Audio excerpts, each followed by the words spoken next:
Chapter 1924, Foundation Investigation. Frost Rain suddenly felt a chill enveloping his entire body at the old man's words. He immediately retold the battle, careful not to miss out on even the slightest detail. I see. The old man narrowed his eyes as he caressed his white beard. A guild from Starmoon Kingdom, is it? An outside guild dares meddle in the matters of our Death God workshop. Chief, why don't I bring a team to take care of them? A 2.5-meter-tall bearkin berserker said suddenly. The bearkin's suggestion stunned the other commanders present. Among the 8 commanders of the Death God workshop, the bearkin berserker ranked number 1. Titled the Heavenly Spear by the Secret Pavilion, he was one of the 2 true pillars of the Death God workshop. While others might not know, it was entirely due to the first commander and chief commander's existence that the various superpowers chose to ignore the Death God workshop's antics. Otherwise, with the strength the various superpowers possessed, they would have long since taken care of the Death God workshop. Yet now one of the Death God workshop's pillars was proposing to take action himself. The other commanders present were naturally surprised by this situation. Forget it. We'll stop harassing Ninth Heaven temporarily. We'll decide how we should proceed after we have conducted a thorough investigation of Zero Wing, the old man said, shaking his head. Moreover, even if we don't take action, Zero Wing will still encounter a lot of trouble from this point onward. The waters of the fairy country are much deeper than they think. Meanwhile, the Death God workshop's lack of response to its crushing defeat fueled Zero Wing's fame to greater heights in Forest City. In just one day, a large number of players already wanted to join Zero Wing. Unfortunately, as Zero Wing had no intention to establish a branch guild in Forest City at the moment, these interested players could not help but sigh in disappointment.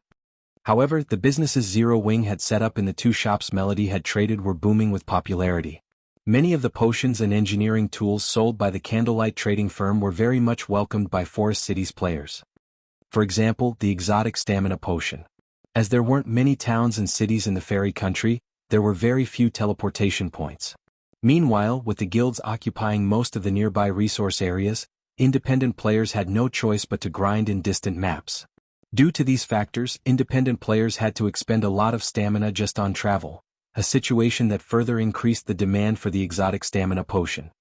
In addition, as Zero Wing held exclusive rights to the exotic stamina potion, Candlelight's shops were the only source of the potion, which the independent players and guild players of Forest City were frantically purchasing.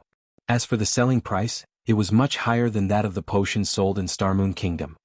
In just one day after deducting material costs and labor costs, the 2 shops set up in Forest City earned Zero Wing over 5,000 gold. Candlelight's shops here were much more profitable than those in White River City. Melody also found the exotic stamina potion very tempting, hence she asked to purchase the potion in bulk from Zero Wing. However, as the Candlelight trading firm could produce only a limited number of exotic stamina potions each day, even if Zero Wing wished to sell the potions in bulk, it couldn't. In the end, after Ninth Heaven negotiated with melancholic smile, it was decided that the Candlelight trading firm would supply the guild with a fixed number of exotic stamina potions each day. In exchange, Ninth Heaven would supply Zero Wing with materials unique to the fairy country. A few examples of materials unique to the fairy country were fairy fruit and fairy wood. Both were extremely rare materials. Fairy fruit could be used to make all kinds of beverages. Not only could fairy fruits enhance the taste of a beverage, but they also provided a sobering effect, which allowed players to focus better when working. To lifestyle players, beverages made using fairy fruit were akin to wonder drugs. Fairy wood was even more special. It could be used to make furniture and ships. Furniture made using fairy wood carried mana, which in turn increased the mana density of the furniture's surroundings. Meanwhile, when used to produce ships, fairy wood would increase the ship's durability. These 2 materials might not be particularly useful to current players and guilds, but as players reached higher levels, these 2 materials would likewise appreciate in value. This was especially true for furniture made using fairy wood, which was something all lifestyle players sought. Although such furniture would not improve the production success rate, the increased mana density would help lifestyle players concentrate better. This was also the main reason why Feng had tasked Fire Dance and the others with setting up shops in Forest City, to purchase a large amount of fairy fruits and fairy wood. Now that Zero Wing had Ninth Heaven's help as well, the collection of these materials would proceed even faster. Meanwhile, a group of cloaked players suddenly arrived in Starmoon Kingdom's Zero Wing City. These cloaked players had thoroughly hidden their appearances. However, the fierce aura they radiated still made other players avoid them like the plague. If a player with a high-ranking identification skill were to inspect these players, they would definitely be very surprised because these cloaked players were not part of the human race but of neutral races. In total, there were 50 players in this group, every one of them a Tier 2 player. This was almost as many Tier 2 players as a first-rate guild possessed at this stage of the game. The one leading this group of neutral players was a level 58, Tier 2 Tigerkin Ranger. Meanwhile, moving alongside him were a male half-elf and a female Tigerkin. The latter two were none other than Frost Rain and Chopped Axe, commanders of the Death God Workshop. So, this place is Zero Wing City? The mana density here is so high. Why are there so many players here? The Death God Workshop's members were filled with surprise as they observed the crowded streets of the city.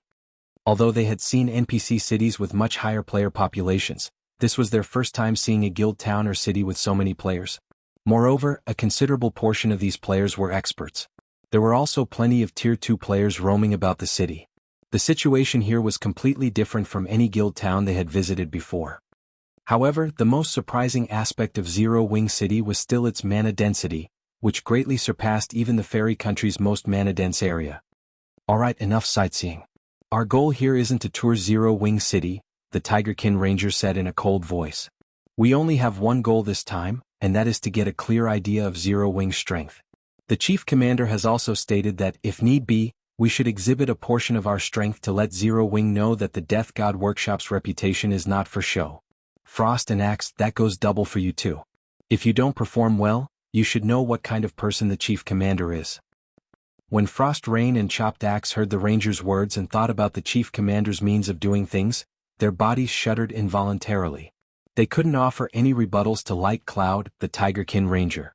While part of the reason for this was the intense aura he gave off, another part was him being the second-ranked commander in the Death God Workshop. In terms of combat standards, Light Cloud far surpassed the two of them. The other Death God Workshop members also nodded silently and sorted out their emotions. They immediately followed Light Cloud to investigate Zero Wing's residence.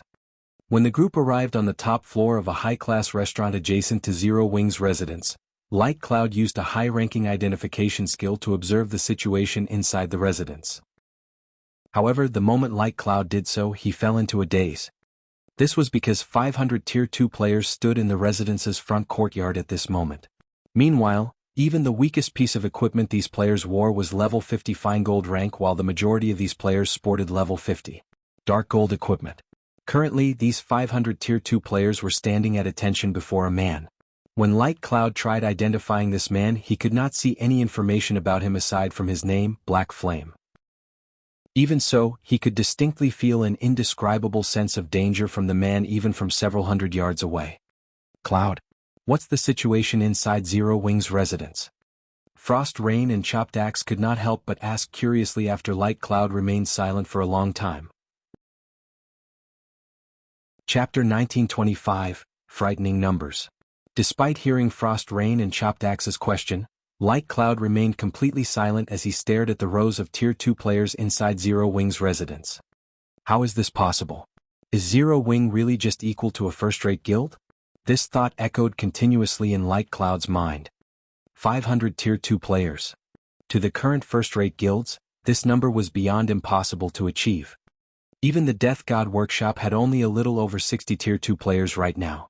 If the workshop started a fight against Zero Wing, just the numerical advantage alone would let the guild run roughshod over the Death God Workshop. In the Fairy Country, although the various first-rate guilds each had more Tier 2 players than the Death God Workshop, the difference wasn't much. Hence, the Death God Workshop was not afraid of conducting guerrilla warfare against them. Including experts like the 8 commanders, the workshop held a considerable advantage when fighting out in the fields.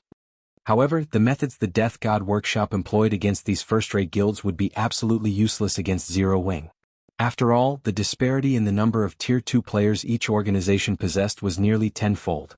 Even if Zero Wing divided its Tier 2 experts, the guild could still form sizable groups that would pose a formidable fighting force. Not to mention, unlike the various first-rate guilds, Zero Wing had experts that could rival the commanders of the Death God Workshop. If the Death God Workshop really started fighting against Zero Wing in the Fairy Country, even with the home ground advantage, the workshop wouldn't have it easy.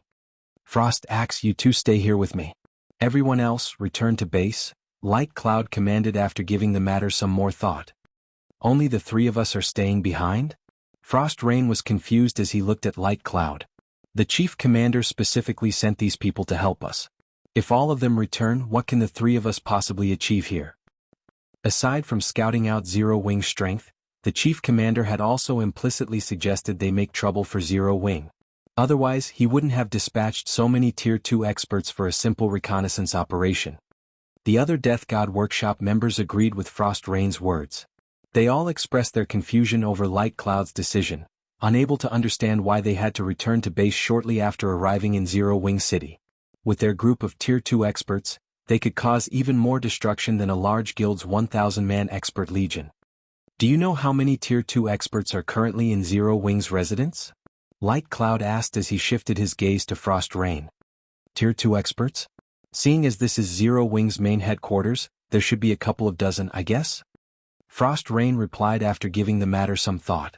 Currently, even first-rate guilds had only a little over 100 Tier 2 experts. Meanwhile, having half of this number stationed in the guild's main headquarters could already be considered excessive. A couple of dozen? Light Cloud stared at Frost Rain in disdain upon hearing this answer. If there were only a couple of dozen, do you think I'd order a retreat? Could there be over 100? Chopped Axe asked, somewhat surprised. Wrong. It's 500. Light Cloud replied as he spread his right hand wide. 500? How can that be possible? Isn't Zero Wing just an equal of first-rate guilds? Did you see wrong? Frost Rain instinctively rejected Light Cloud's statement. This number was no laughing matter. If Zero Wing really had 500 Tier 2 experts, it could already rival some of the weaker superpowers. I wish I had seen wrong, Light Cloud said, a bitter smile appearing on his face. However, I have already used my identification skill to double-check several times. All 500 of them are indeed Tier 2. Didn't they say that Zero Wing doesn't have any backers? Chopped Axe said, horrified.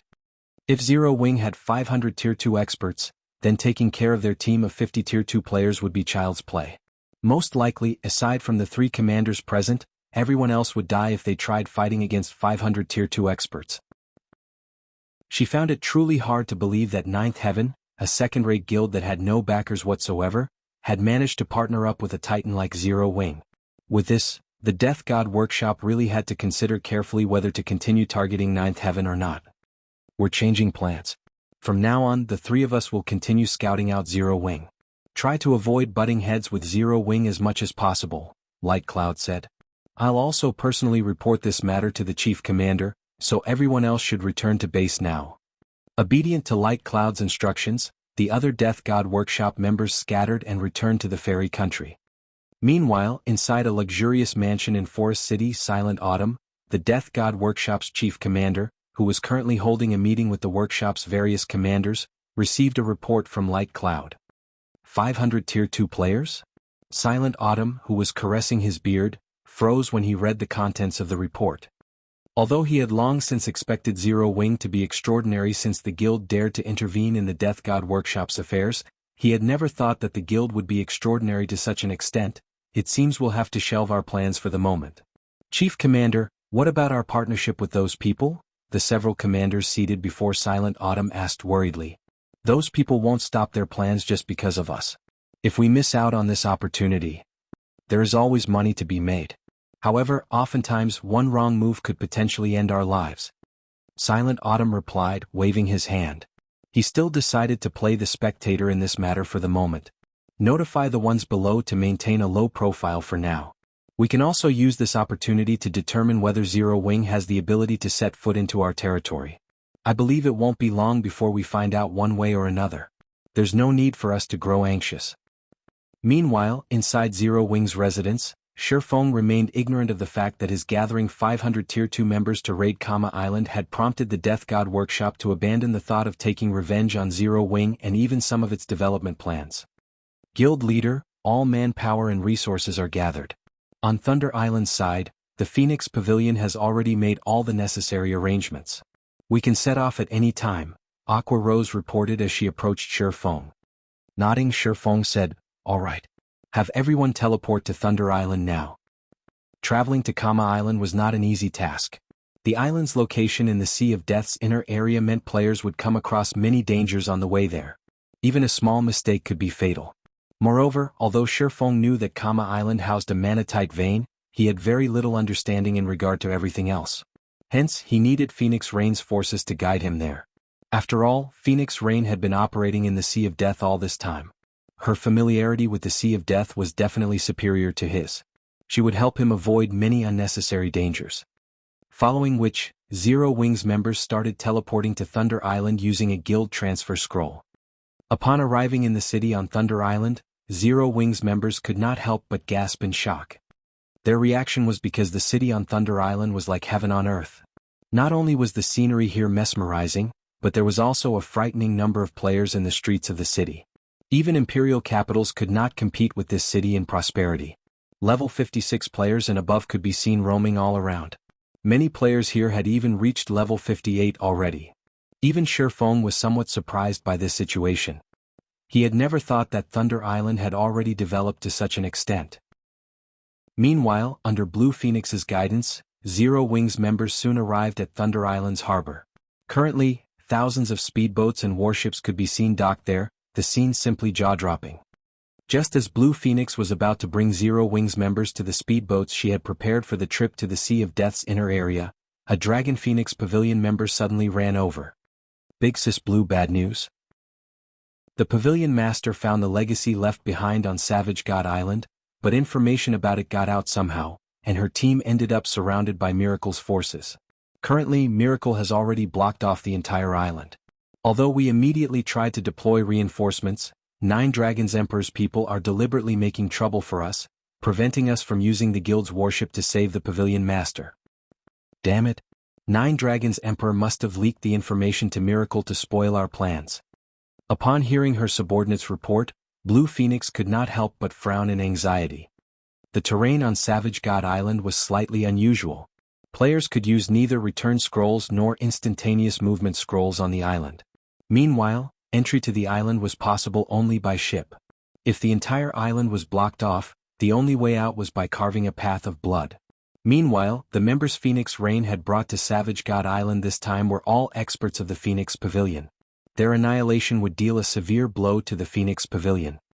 Guild Leader Black Flame, due to this emergency I'll have to postpone our trip for now. I need to quickly organize a fleet and head over to Savage God Island. I hope that you can understand, Blue Phoenix said anxiously as she looked at Feng. Something happened on Savage God Island? Feng was startled by Blue Phoenix's words. As far as he remembered, Savage God Island was not something that should appear at this stage of the game. He nodded and said, since the Phoenix Pavilion Master is in trouble, it is only natural to postpone this matter. As allies, is there anything we can do to help? Chapter 1926, Hell Has No Doors. Guild Leader Black Flame is willing to help us? Wonderful. Blue Phoenix rejoiced when she heard Feng's offer.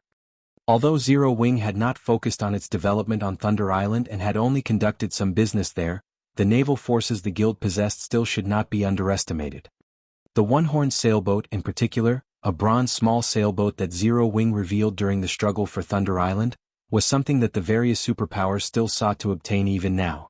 After all, although the superpowers' naval forces had improved a lot since the struggle of Thunder Island, the one-horned sailboat remained a force to be reckoned with. Following which, while organizing a fleet to head toward Savage God Island, Blue Phoenix filled Feng in on their rescue operation this time. In order to monopolize the legacy ruin on Savage God Island, Miracle had dispatched 3 of its fleets, each of which had over 100 ships. With the 3 fleets, Miracle was able to surround Savage God Island and seal off all possible exit points. Originally, with the naval forces the Dragon Phoenix Pavilion had developed during this period, it would have been very easy to break through a blockade like this. However, due to 9 Dragons Emperor's interference, Phoenix Rain couldn't mobilize the common warship the pavilion had recently acquired after much difficulty. Although warships were no match for speedboats and sailboats in terms of speed, they were specialized for combat, their combat power far superior to even that of sailboats out at sea. This warship was the reason why the Dragon Phoenix Pavilion succeeded in stabilizing its position on Thunder Island. With the current predicament happening so suddenly, most of the Dragon Phoenix Pavilion's fleets were out of position, off doing their own quests very far away from Savage God Island. Even if these fleets were to head over to Savage God Island now, by the time they arrived, Phoenix Rain's group would have long since been killed by Miracle. The only fleet they could mobilize was the one the Pavilion had stationed to garrison Thunder Island. Guild leader Black Flame, I hope that you can help us distract a part of Miracle's forces. You don't have to fight them head-on. It is fine so long as you can distract one fleet's worth of ships. With that, my side will be able to break through the encirclement and rescue the Pavilion Masters group. Blue Phoenix briefed Feng on the plan as she took out a sea map. As long as they could group up with Phoenix Rain's forces, Miracle would have a hard time doing anything against them. Then all they would have to do was buy time until the Pavilion's other fleets arrived. At which point, Miracle would naturally give up on targeting Phoenix Rain. After all, if the fleets of their two superpowers truly started a fight with each other, all they would achieve was harm to themselves, benefiting the other superpowers occupying Thunder Island. My side only needs to split one of their fleets away? After giving the matter some thought, Feng nodded and said, "That won't be a problem. We'll do our best to keep them busy for as long as possible." The appearance of Savage God Island was a huge event. He naturally had to go and take a look. During his previous life, he had only heard about Savage God Island. Savage God Island was both a secret land and a drifting island. Rumor had it that there were legacies and treasures left behind on the island. Reality had indeed proven these claims true. Regardless if it were legacies or treasures, both could allow a guild's strength to skyrocket. However, Savage God Island had only appeared for a short period in the past. By the time the various large guilds had shifted their focus to the sea, Savage God Island had long since become a legend. In the end, only the superpowers back then had managed to gain some harvest from it. "I'll have to trouble guild leader Black Flame then," Blue Phoenix said sincerely. By the time Blue Phoenix was done hashing out a rescue plan, her fleet was also ready to set off. She immediately commanded her fleet to depart for Savage God Island. The appearance of Blue Phoenix's fleet stunned many of the adventurer teams that had recently arrived on Thunder Island. Her fleet had 100 ships in total. Among them, more than 50 were advanced speedboats, 8 were bronze speedboats, 2 were mysterious iron speedboats, and 2 were common small sailboats, a very powerful fleet even in the Sea of Death. Compared to the fleets the adventurer teams normally came across, the difference was like heaven and earth. The usual fleets only had 5 or 6 bronze speedboats and 30 or so advanced speedboats, with the rest being ordinary speedboats. In reality, the adventurer teams that had recently arrived on Thunder Island weren't the only ones surprised by the fleet Blue Phoenix prepared. Even Feng was surprised at this sight. He had never thought that Phoenix Rain had already expanded her naval forces to such a level. Moreover, this was only one of several fleets under Phoenix Rain's command. Of course, a fleet used to garrison Thunder Island naturally needed to be excellent, as this was a show of the guild's strength. At the same time, this garrison fleet could be used during emergencies. Even so, from looking at Blue Phoenix's fleet, Feng could already tell just how frightening the naval forces Phoenix Rain currently possessed. Upon seeing Blue Phoenix's fleet leave the harbor, Feng took out the Swift Dragon speedboat, 2 bronze speedboats, over a dozen advanced speedboats, 1 common sailboat, and the one-horn sailboat to ferry the 500 Zero-Wing members he brought with him. Although the number of ships in his fleet was far from a match for Blue Phoenix's fleet, his fleet's overall combat power was still enough to make the various adventurer teams wandering around the harbor gawk at his fleet enviously.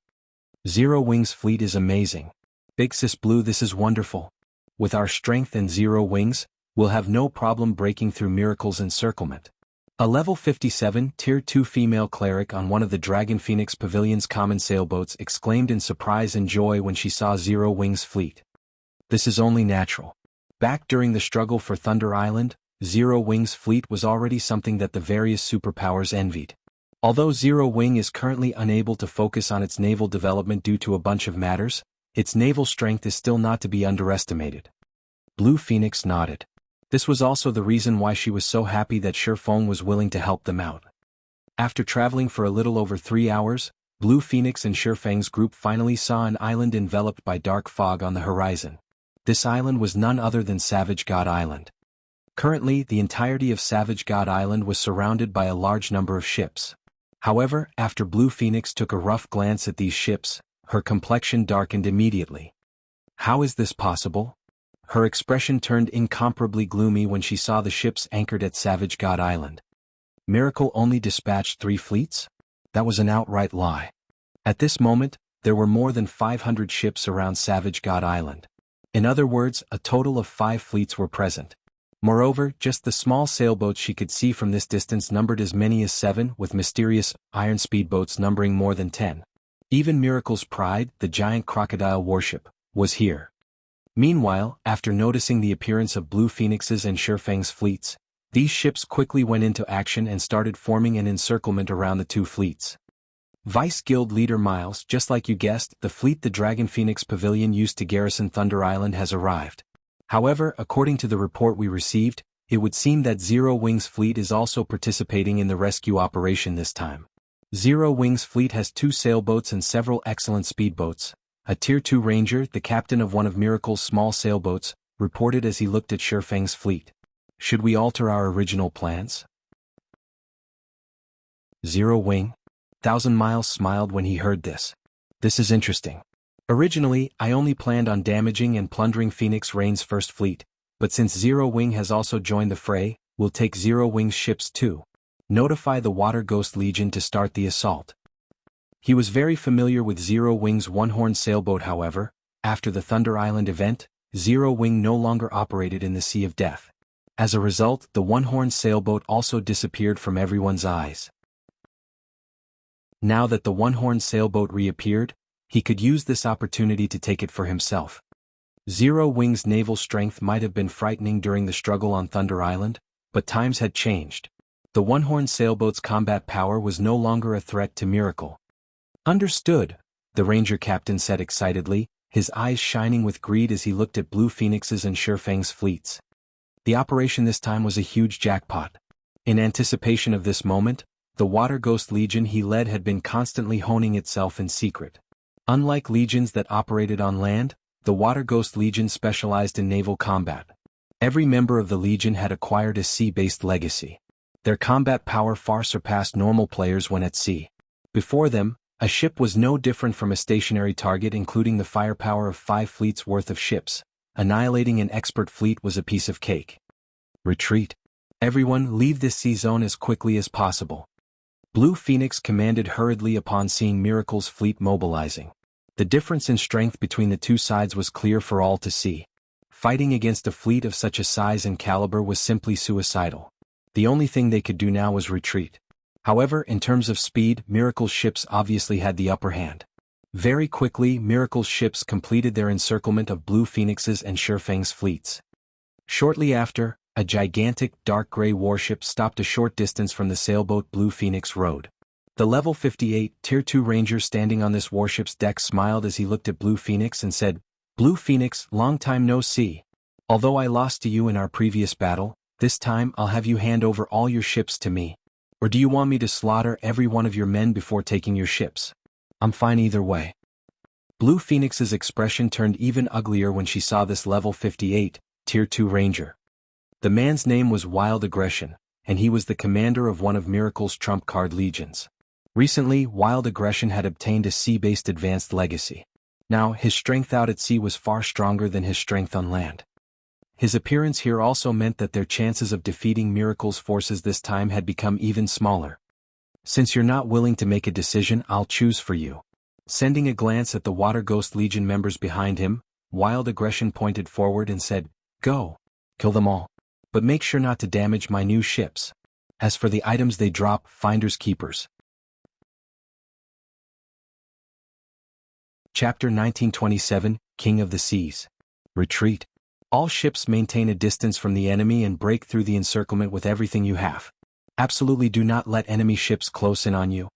Blue Phoenix commanded hurriedly when she saw the approaching bronze and mysterious iron speedboats. The attacks of ships had very long cooldowns. Moreover, while these attacks were effective against sea monsters, they were not as effective against players. After all, the attacks of ships were very monotonous with long preparation times. Expert players could easily avoid them. Hence, if a ship allowed enemy players to get close, it would no longer be able to exert its might. Then, the outcome of the fight would be decided by a fight between the players of both sides. The Dragon Phoenix Pavilion had received a report stating that Miracle had obtained a secret sea-based legacy and had used said legacy to nurture a large group of experts specialized in naval combat, which was very likely to be the Legion Wild Aggression led. Otherwise, Wild Aggression would have no reason to close the distance between their two guilds' fleets and waste time on a battle between players. Rather than risk dying to random cannon fire, it would be much better for Miracle's ships to simply bombard them with their own cannons. Although doing so would damage the pavilion's ships and reduce the harvest Miracle could gain, this method was comparatively safer. Under Blue Phoenix's command, the pavilion's ships maintained a steady bombardment while simultaneously keeping their distance from Miracle's ships. For a time, the Water Ghost Legion speedboats couldn't approach the pavilion's ships at all. What a bunch of slippery eels. You sure know how to run away. Whenever the Water Ghost Legion speedboats got too close, Blue Phoenix's ships would accurately launch a round of attacks that forced the Legion speedboats to either reduce their speed or swerve to avoid the attacks. This, in turn, opened the distance between the two fleets. You wish to escape? Try it if you can. We have long since set up a magic barrier around this area. Not a single one of you should think of leaving this place alive. Wild Aggression bellowed in rage when he saw that the distance between their two guilds' fleets was not shortening at all.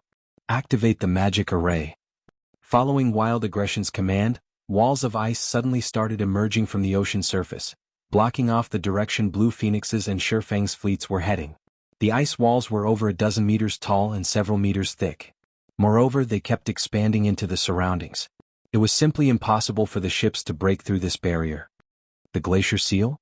Feng felt a little surprised when he saw the gigantic ice barrier forming a distance away from his fleet. The glacier seal was the product of the glacier orb, a rare magical tool meant for naval combat. However, activating the glacier seal required 100 glacier orbs. Moreover, each activation cost 10,000 magic crystals. Once activated, the glacier seal would lock down a 5,000-yard radius for 30 minutes. Only small sailboats ranked Secret Silver or higher and warships at Mysterious Iron and above could break through the glacier seal. All ships gather together. Do not engage the enemy by yourself. Make sure to operate in two-man units or more. Blue Phoenix understood that escape was already impossible. Now that they had been cornered, the only thing they could do was concentrate their forces and hope for the best. Moreover, players could not use return scrolls while on a ship. Only after jumping into the ocean could they use one. However, return scrolls had very long activation times. If they tried something like that, Miracle's ships would shoot them like fish in a barrel. Hence, their only choice was to fight to the death. Guild leader Black Flame, I am truly sorry for this, Blue Phoenix said, looking at Feng apologetically. Later on, my fleet will delay Miracle for as long as possible, so you should store away a portion of your ships. Once the ice barrier is gone, you can try to use those remaining ships to flee this place. At that time, Miracle will most likely not bother to give chase. After saying so, Blue Phoenix quickly had her ships fall into a defensive formation, separating Miracle's fleet from Zero Wing's fleet entirely. With this, if Miracle wanted to target Zero Wing, it would have to go through her ships first. Do you think our Water Ghost Legion will let Zero Wing's members escape? A level 57 Tier 2 Berserker, who was a team leader from the Water Ghost Legion, sneered. Use instantaneous movement scrolls to break through the defensive line. Prioritize killing all of Zero Wing's members. Let's see what the Dragon Phoenix Pavilion can do about it. After this team leader said so, a 100-man team from the Water Ghost Legion immediately used instantaneous movement scrolls after arriving at a location a short distance away from Blue Phoenix's ships. In the blink of an eye, this 100-man team broke through the defensive perimeter Blue Phoenix erected and appeared above Zero Wing's one-horned sailboat drawing their weapons. These Water Ghost Legion members revealed sinister smiles.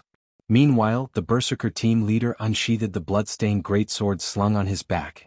When he did so, a faint layer of water vapor appeared around it. This was none other than the power of the sea-based legacy he had acquired. Tier 2 passive skill, Flowing Water Blade.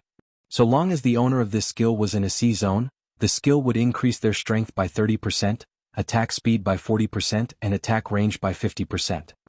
Zero Wing, it's time to put an end to your game of friendship with the Dragon Phoenix Pavilion. Who'll be the first to die to my blade? The Tier 2 Berserker, Spirit Ox, said, grinning sinisterly as he glanced at the Zero Wing members before him. However, just as the Water Ghost Legion members thought that they would get to watch their team leader start a slaughter and were about to let out a cheer, a faint blue streak of light suddenly passed through the space where Spirit Ox stood.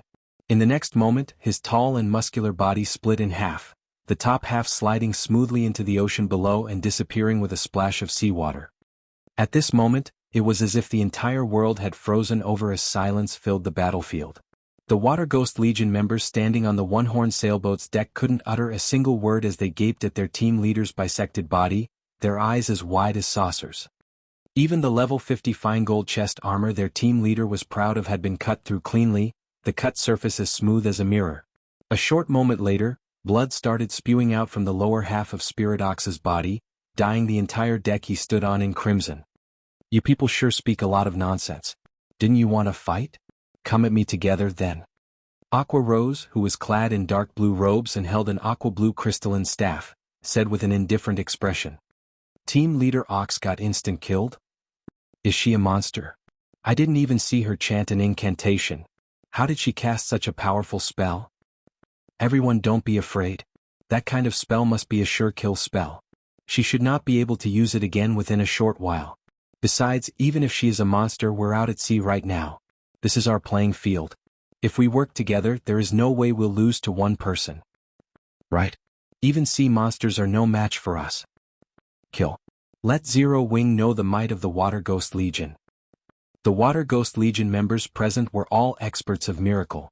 Moreover, they had all obtained a sea-based legacy. Setting aside their combat power on land, they were confident that they could contend against even peak experts with ordinary classes when fighting out at sea. After regaining their fighting spirit, over a dozen ranged players bombarded Aqua Rose with attacks. Immediately, spells and arrows flew at Aqua Rose one after another, every one of these attacks containing power at the peak of Tier 2. A Tier 2 metric tons of the same level would not survive such a bombardment easily, not to mention a Magicka class player. As long as an attack landed, Aqua Rose would sustain heavy injuries, even if she did not die. At the same time, over a dozen melee players started moving toward Aqua Rose from two different sides. If she tried to dodge the ranged attacks, her defense would definitely lapse. They could then take advantage of that opening to kill her. However, Aqua Rose held her ground and simply watched quietly as the numerous spells and arrows flew toward her. Is she suicidal? Doesn't she know that these spells and arrows are buffed by the ocean's power? Just as the approaching melee players were wondering why Aqua Rose was not reacting to the incoming attacks, the spells and arrows actually started disappearing after getting within half a yard of her.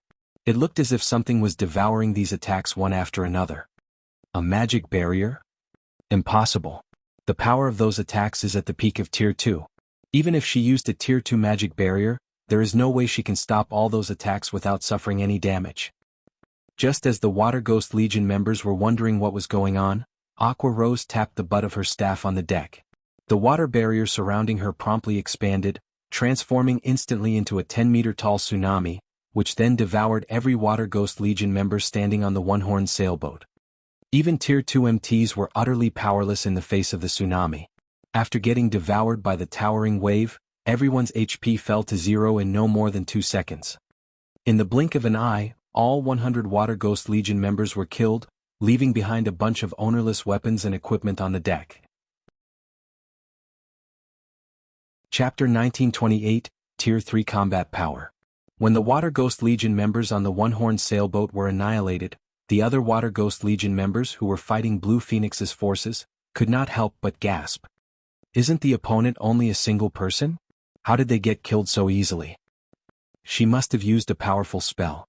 Even Tier 2 MTs didn't survive her attack. Did she use some kind of over-tier spell? Questions flooded the Water Ghost Legion members' minds as they looked at Aqua Rose. Due to their sea-based legacies, both their attack power and defense were greatly enhanced when fighting at sea. In addition, their combat standards were superior to ordinary experts.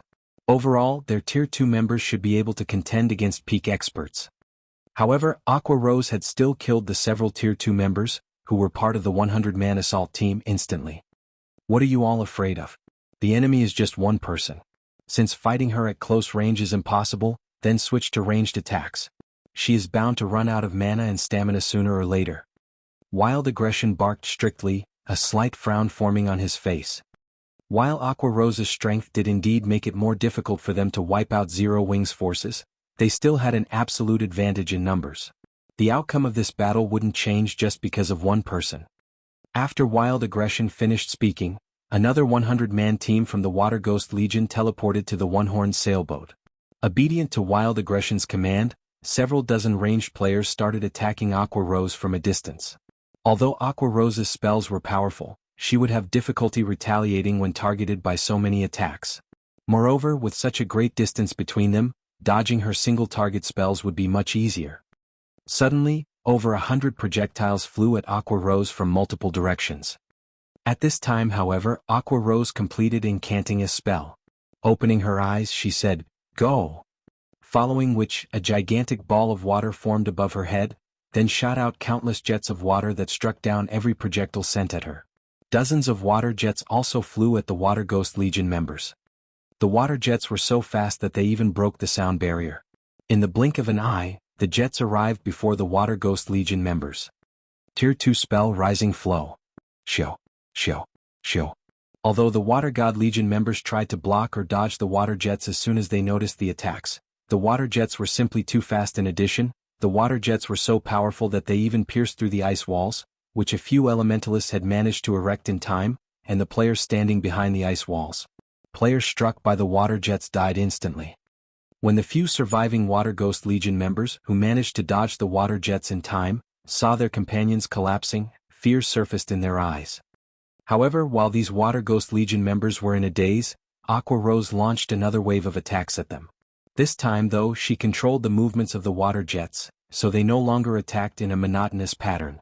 Facing water jets that came at them from multiple directions, the Water Ghost Legion members had no choice but to defend themselves, as evasion was no longer possible. However, the power of the water jets easily penetrated whatever defenses they raised.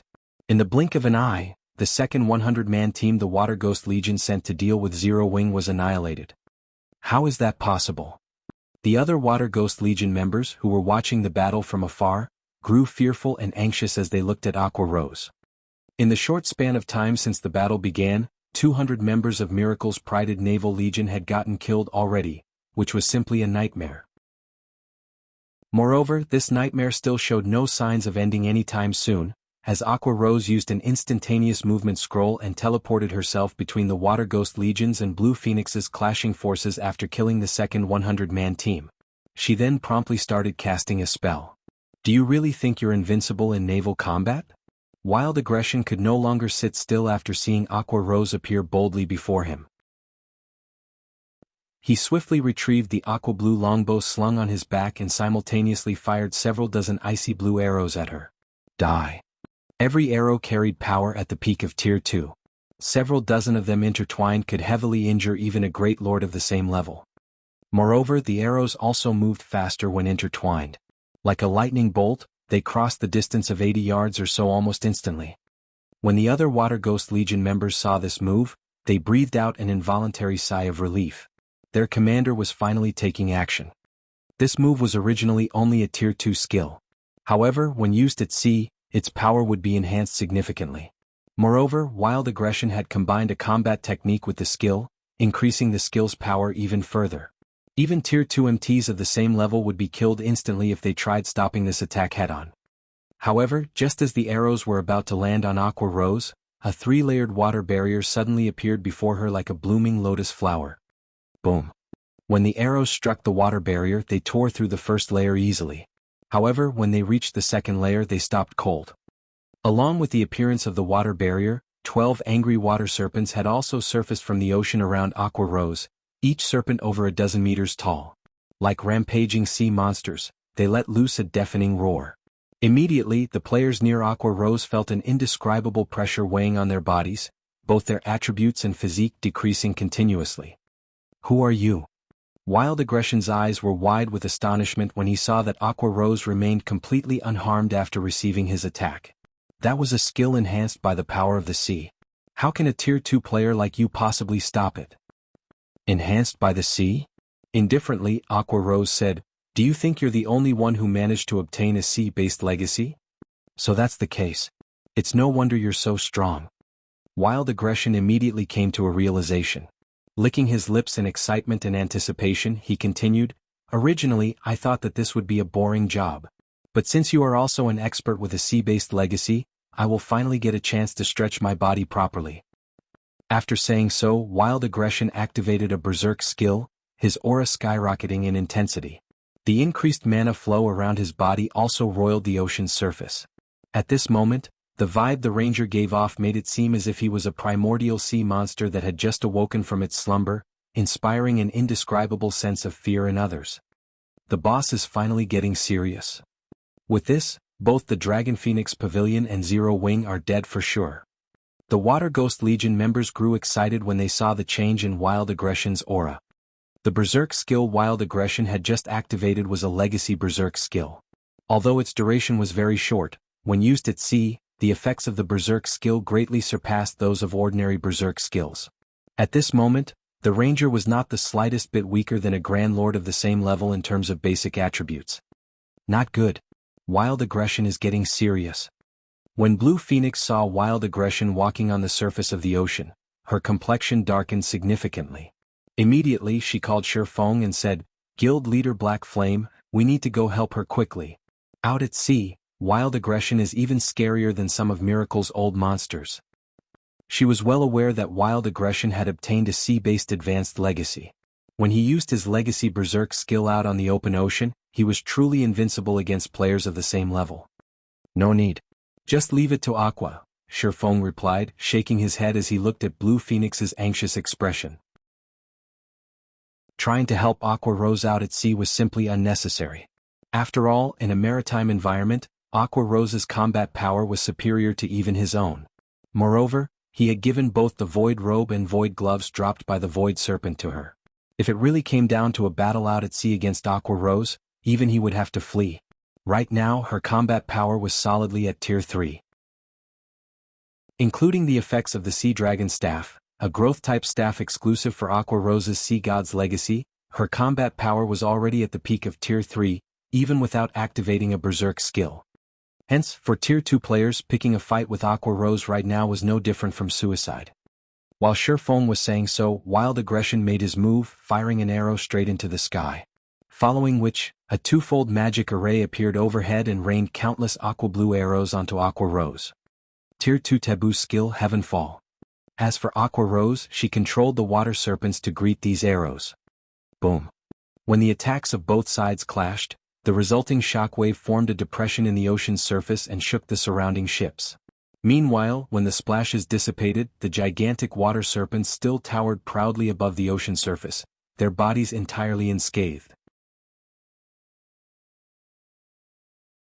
Chapter 1929, Sea God's Wrath.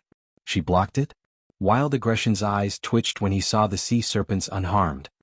Before Wild Aggression could shake off his shock, Aqua Rose waved her staff once more and sent a water serpent snapping its jaws at the ranger. However, Wild Aggression reacted to the attack quickly. Just as the water serpent was about to bite down on him, he leaped out of harm's way.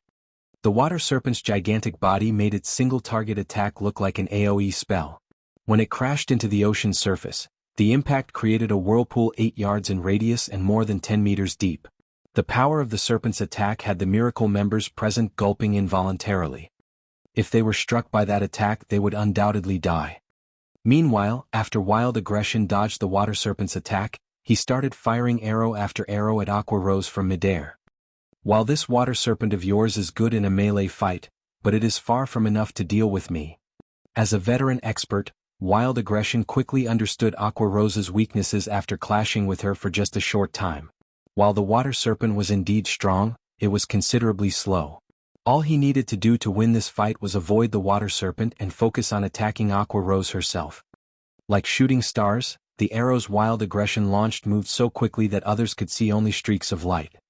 For a time, dozens of light blue streaks of light bombarded the water barrier protecting Aqua Rose, raising splashes of water one after another. However, no matter how many arrows struck Aqua Rose's barrier, they got through only the first layer at most. They weren't able to pierce the second layer even in the slightest, much less damage Aqua Rose. The boss still hasn't broken through that barrier even after attacking so many times. She really is a monster. Even if the commander can't harm her, she can't harm the commander either. With the commander's combat standard and speed, that slow water serpent won't be able to touch even a strand of the commander's hair. The players observing the battle between Wild Aggression and Aqua Rose from a distance were mesmerized.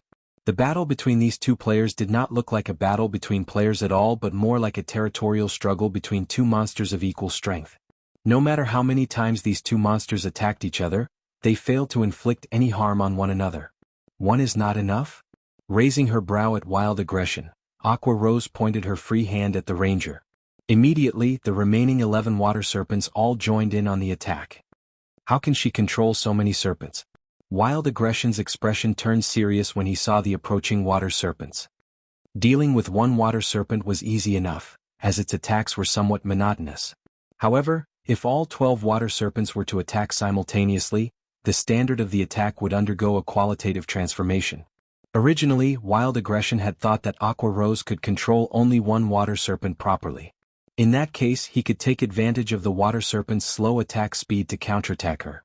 However, with all 12 water serpents attacking him now, he could only evade. He had no opportunity to attack Aqua Rose whatsoever. In the blink of an eye, Wild Aggression was placed in an absolute disadvantage. However, the thing that made him truly fearful was the fact that Aqua Rose's control over the water serpents improved as the battle went on, making it increasingly difficult for him to evade their attacks. At this rate, it was only a matter of time before the serpents devoured him. Fire the warship's cannons and kill her. It doesn't matter even if you destroy the ship she is standing on. Wild Aggression commanded, his eyes becoming bloodshot when he saw his depleting HP. Hearing Wild Aggression's order, the Miracle members controlling the giant crocodile warship sprang into action. After they aimed the warship's main cannon at Aqua Rose's position, the cannon started gathering a frightening amount of mana. The shot from the giant crocodile warship's main cannon was the warship's strongest attack. One hit from the main cannon could heavily injure even a Grand Lord-ranked sea monster or instantly obliterate an advanced speedboat. Sensing the dense mana converging on the giant crocodile warship, Aqua Rose immediately grew serious, activating her legacy berserk skill before chanting an incantation. Suddenly, everyone on the battlefield felt strong winds blowing at them. At the same time, gigantic whirlpools formed on the ocean's surface one after another. Over 100 whirlpools appeared in the blink of an eye, swaying every one of Miracle's ships violently. Attack! Wild Aggression shouted hurriedly when he sensed that the situation was amiss. Following the ranger's command, a black-white beam of light shot out from the giant crocodile warship, tearing apart the space around it as it sped to devour Aqua Rose. Go! At the same time as the light beam appeared, Aqua Rose raised her staff into the air.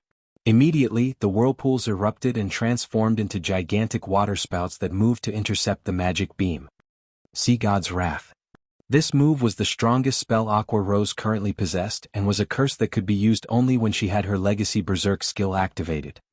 Suddenly, over 100 waterspouts clashed with the magic beam, the intense shockwave resulting from the clash causing the ocean's surface to sink. The clash between the magic beam and the waterspouts continued for several seconds. Then the energy reserves for the attack finally ran out. In the next moment, the light beam dissipated into nothingness, leaving behind a bunch of intact waterspouts. How is this possible? Wild Aggression's mind blanked out when he saw the giant crocodile warship's magic beam disappear without achieving anything. However, before the ranger could snap out of his daze, one of the waterspouts had already devoured him entirely. The waterspouts then extended their reach toward the distant giant crocodile warship. When the duration of Sea God's Wrath ended, aside from the giant crocodile warship, every one of Miracle's advanced and ordinary speedboats caught within range of the spell was destroyed. This outcome had the Water Ghost Legion members, who were fighting against Blue Phoenix's forces, gaping in shock. One attack had destroyed several dozen speedboats. This attack was even more frightening than any large-scale destruction spell they had seen before. I'm not fighting anymore. That woman's practically a king-class sea monster. I'm not going to die a pointless death here. Let's escape together. Right? Let's escape together. That way the higher-ups won't be able to pin the blame on us. After a moment of silence, Miracle's members could no longer withstand the pressure they felt from Aqua Rose. Immediately, every one of Miracle's ships turned around and fled the battlefield, further stupefying the Water Ghost Legion members. How were they supposed to leave the battlefield without any ships? They would simply be live targets if they jumped into the ocean. Moreover, swimming in the ocean consumed a lot of stamina. We don't have any other choice but to try it. Realizing their current predicament, some the Water Ghost Legion members chose to dive into the sea. Although the sea monsters were extremely dangerous, their chances of survival with the sea monsters were much better than if they stayed to fight against the Dragon Phoenix Pavilion's members, where death would be certain. As for the rest of the Water Ghost Legion members, they desperately tried using instantaneous movement scrolls to teleport onto the fleeing ships. However, Aqua Rose did not give these players any opportunity to escape whatsoever. Her combat power was originally already at the peak of Tier 3.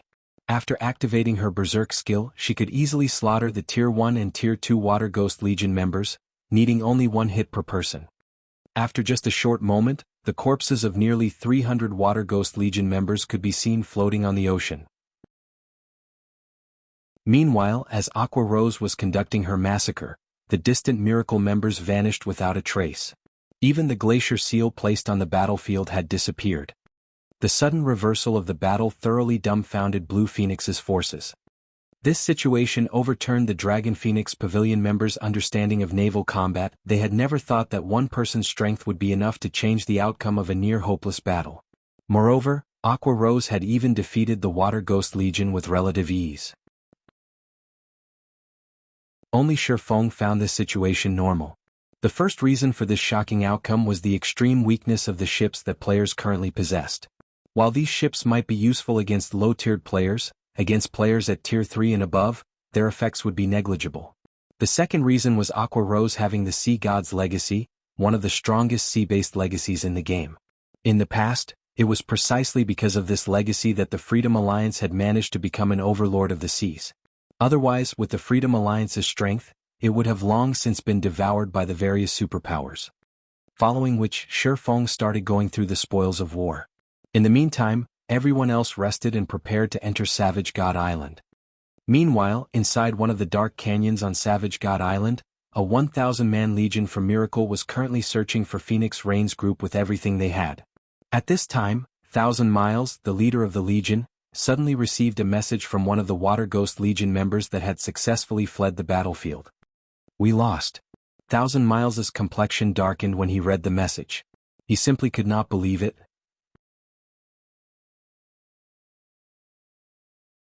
Chapter 1930, Legacy Treasure. 1,000 Miles' expression sank even further after watching the battle video the Water Ghost Legion member sent him. How is she so powerful? The battle video showed Aqua Rose blocking the giant crocodile warship's main cannon all by herself. Moreover, she had even managed to damage the giant crocodile warship severely, as well as destroy several dozen speedboats. To make matters worse, she had done all these things with only one spell. Even large-scale destruction spells weren't capable of such a feat after all. Every speedboat had a certain amount of magic resistance. They were also made of very tough materials to be able to fight sea monsters. Nevertheless, Aqua Rose still managed to destroy the speedboats in one hit. This proved that her attack dealt additional damage to ships. Vice Guild Leader, did something happen? Silent March, who was currently dressed in a set of gray robes and had an aura of death surrounding her body, asked curiously when she noticed the grim expression on 1,000 Miles' face. Wild's ambush failed, 1,000 Miles replied as he forwarded the message he received to her. Moreover, it was a rout this time. Over 70% of the Water Ghost Legion's members died in battle. Several dozen ordinary and advanced speedboats also got destroyed, and 6 bronze speedboats and 1 mysterious iron speedboat got captured by the enemy. How is that possible? Silent March found 1,000 Miles' words incredible. Could the Dragon Phoenix Pavilion have come prepared this time and mobilized every one of its fleets for this battle? The 5 fleets Wild Aggression led were all expert fleets of Miracle. There was also the Water Ghost Legion. Unless the Dragon Phoenix Pavilion mobilized every one of its fleets, she couldn't imagine how Wild Aggression could suffer such a heavy blow. No. All of this is due to just one person, 1,000 Miles said, shaking his head. One person. Silent March could not help but be stunned. MHM. Enviously, 1,000 Miles said, even Wild Aggression with his advanced legacy was no match for her. I suspect that she must have obtained a sea-based peak legacy, as well as weapons and equipment unique to her class. Otherwise, she wouldn't have been so powerful. Sea-based legacies were things that the various superpowers were currently scrambling to acquire. When the various superpowers clashed with each other out at sea, the battle would normally be between players only. Ships were mainly used to deal with sea monsters, as they were not as effective against players. Meanwhile, just obtaining a sea-based basic legacy could increase a player's combat power out at sea by at least 50%. As for advanced legacies, the improvements provided were even more exaggerated. Miracle had exhausted a lot of manpower and resources just to obtain one sea-based advanced legacy. However, 1,000 Miles had to admit that the return was worth the losses incurred. After gaining the advanced legacy, Wild Aggression's combat power out at sea was simply frightening. Whether the Ranger was going up against sea monsters or players, his advanced legacy provided significant help. Now that it seemed that Aqua Rose had acquired a sea-based peak legacy, how could 1,000 Miles not feel envious of it? Moreover, watching this battle had also reaffirmed for him the importance of sea-based legacies. Then what should we do now? I'm afraid it won't be long before the Dragon Phoenix Pavilion's reinforcements arrive. Once that happens, we'll have a harder time killing Phoenix Rain, Silent March said worriedly. Since reinforcements have already arrived, there's no need for us to waste time here any longer. In any case, we have already obtained the legacy treasure and achieved our initial goal. Have everyone retreat. 1,000 Miles replied, smiling. We'll let Phoenix Rain and Zero Wing have their fun for now. Once we obtain this legacy, the entire Sea of Death will be Miracle's territory. When Blue Phoenix received news about Miracle's ambush on Phoenix Rain, they had already fought a battle with Phoenix Rain's team on Savage God Island. Meanwhile, by the time Blue Phoenix's fleet arrived, the battle had long since ended. Although they did not manage to steal everything from Phoenix Rain's group, they had still obtained the most important legacy treasure. If they had not wanted to obtain the remaining treasures, they wouldn't have bothered wasting time playing cat and mouse on the island with Phoenix Rain. Although the losses they suffered to Zero Wing were indeed unexpected, compared to the legacy treasure, these losses were negligible. Understood. I'll have everyone retreat from the island right away. Silent March started contacting the members scattered across Savage God Island and had everyone swiftly withdraw from the island. Pavilion Master, something strange is going on with Miracle's members. They're actually leaving the canyon, a level 57 Tier 2 Ranger using Eagle Eyes reported when she noticed that the Miracle members searching for them had started pulling out of Savage God Island. They've stopped chasing us? Phoenix Rain, who was currently recovering her stamina beneath a tree, asked curiously. Has Blue arrived? That's not right. With 1,000 Miles' personality, he wouldn't give up so easily. Did something unexpected happen to Miracle's forces? She knew very clearly what kind of strength Blue Phoenix's impromptu fleet possessed. It would be fortunate if Blue Phoenix's fleet could break through Miracle's blockade of Savage God Island. Even after Blue Phoenix's forces grouped up with her team, all they would be able to do was buy time for the Dragon Phoenix Pavilion's other fleets to arrive. 1,000 Miles should know this as well, so how could he possibly give up on this excellent opportunity to deal her a blow? Pavilion Master, something changed. An assassin hiding at the shore of Savage God Island reported suddenly. Miracle's ships stationed around the island are withdrawing. Miracle even removed the lockdown on the island? Phoenix Rain grew even more curious after hearing this report. Just what is 1,000 Miles planning? It was precisely Miracle's blockade that prevented her team from escaping. Meanwhile, now that it was gone, they could leave at any time. However, Phoenix Rain could not understand why 1,000 Miles would give up on such a good opportunity. Pavilion Master, another update. Miracle's giant crocodile warship is approaching the island. However, by the looks of it, the warship seems to have sustained heavy damage. 2 of its mainsails are in tatters. Moreover, the fleets following behind the warship seem to have lost a lot of ships. They must have just experienced a great battle. The Miracle members on the island seem to be preparing to board the warship and leave the island, the assassin said, shocked as he eyed the gigantic warship that had anchored close to the beach and the Miracle members approaching the warship. After hearing this assassin's report, Phoenix Rain grew even more confused. She could not make heads or tails of the situation at all. Miracle's giant crocodile warship was no laughing matter. It was much more powerful than even the Dragon Phoenix Pavilion's warship, akin to a mobile seaborne fortress. Hence, she found it truly hard to imagine that Miracle's prided warship would suffer heavy damage. Moreover, Miracle had even decided to abandon Savage God Island and retreat right after suffering such a humiliation. Everyone get yourselves ready. We're going to leave the island now. Phoenix Rain decided after giving the matter some more thought. Pavilion Master, could this be Miracle's trap? Maybe they're pretending to retreat to get us to lower our guard, a female cleric said. With how strange the situation was, they had to be especially careful in their decisions. That shouldn't be the case. That's the giant crocodile warship we're talking about. Miracle doesn't need to damage its prized warship to such an extent just to deal with us. Miracle must have fought some other superpower and ended up eating a loss, Phoenix Rain said, shaking her head. While she had indeed considered the possibility of this being a ploy by Miracle, the likelihood was very low. Warships could not be repaired in ordinary repair yards. It would be utterly foolish for Miracle to damage its core combat power just to deal with her team. A short moment later, Phoenix Rain led the survivors of her team out of the canyon they were hiding in and carefully approached the shore of Savage God Island. Their journey there was incomparably peaceful. They did not encounter a single member of Miracle. Just which superpower started a fight with Miracle?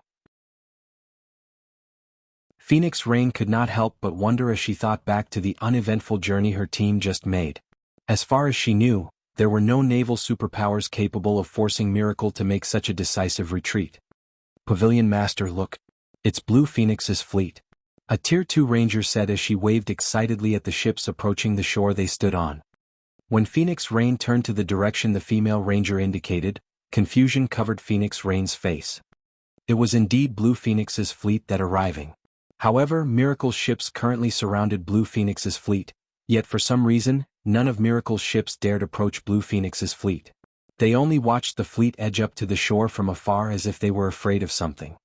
When Blue Phoenix's fleet got closer, Phoenix Rain suddenly noticed the presence of sailboats and speedboats that were both unfamiliar yet familiar to her. This was especially true for the sailboat at the lead. Zero Wing?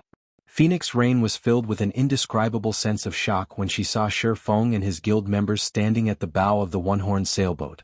Could it be their doing?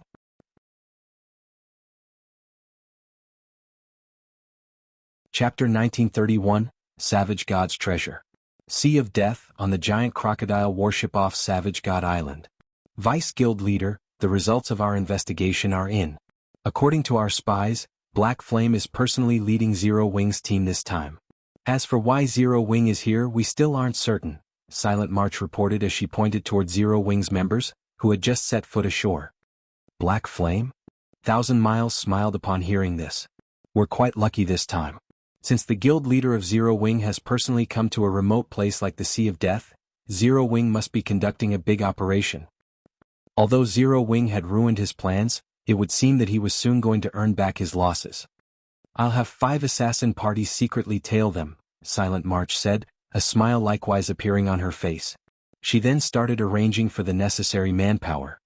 In God's domain, guild leaders of large guilds generally wouldn't lead a team of their own. However, when they did, it would definitely be an important operation. If one stalked such a team and properly took advantage of the opportunity, one could deal damage to the targeted guild and steal said guild's harvest. Only, it was very difficult to track the guild leaders of the various large guilds as they would generally take preventive measures to cover their traces. Make sure Zero Wing's members don't detect them, no matter what. Thousand Miles reminded. Vice Guild Leader, rest assured the parties I sent are the best. I'm certain they will not be discovered. Silent March nodded. Meanwhile, on Savage God Island. After Blue Phoenix informed Phoenix Rain about the battle between Aqua Rose and the Water Ghost Legion, Phoenix Rain could not help but sigh ruefully. She had gone to great lengths to secure a clue leading to a sea-based legacy, yet before she could get the legacy, Miracle stole it from under her. Meanwhile, Zero Wing had somehow obtained a sea-based peak legacy without anyone noticing. With this peak legacy, even the naval overlords would not dare to casually start a war with Zero Wing. Big Sis Rain, does that mean the legacy treasure fell into Miracle's hands? When Blue Phoenix heard about Phoenix Rain's battle on Savage God Island, her originally happy mood instantly vanished. If not for 9 Dragons Emperor leaking information, you wouldn't have met such an ambush. Big Sis Rain, why don't we report this matter to the Great Pavilion Master? If we do so, 9 Dragons Emperor will definitely get his just desserts. The clue regarding the legacy treasure was something they had discovered in the Savage Wildland.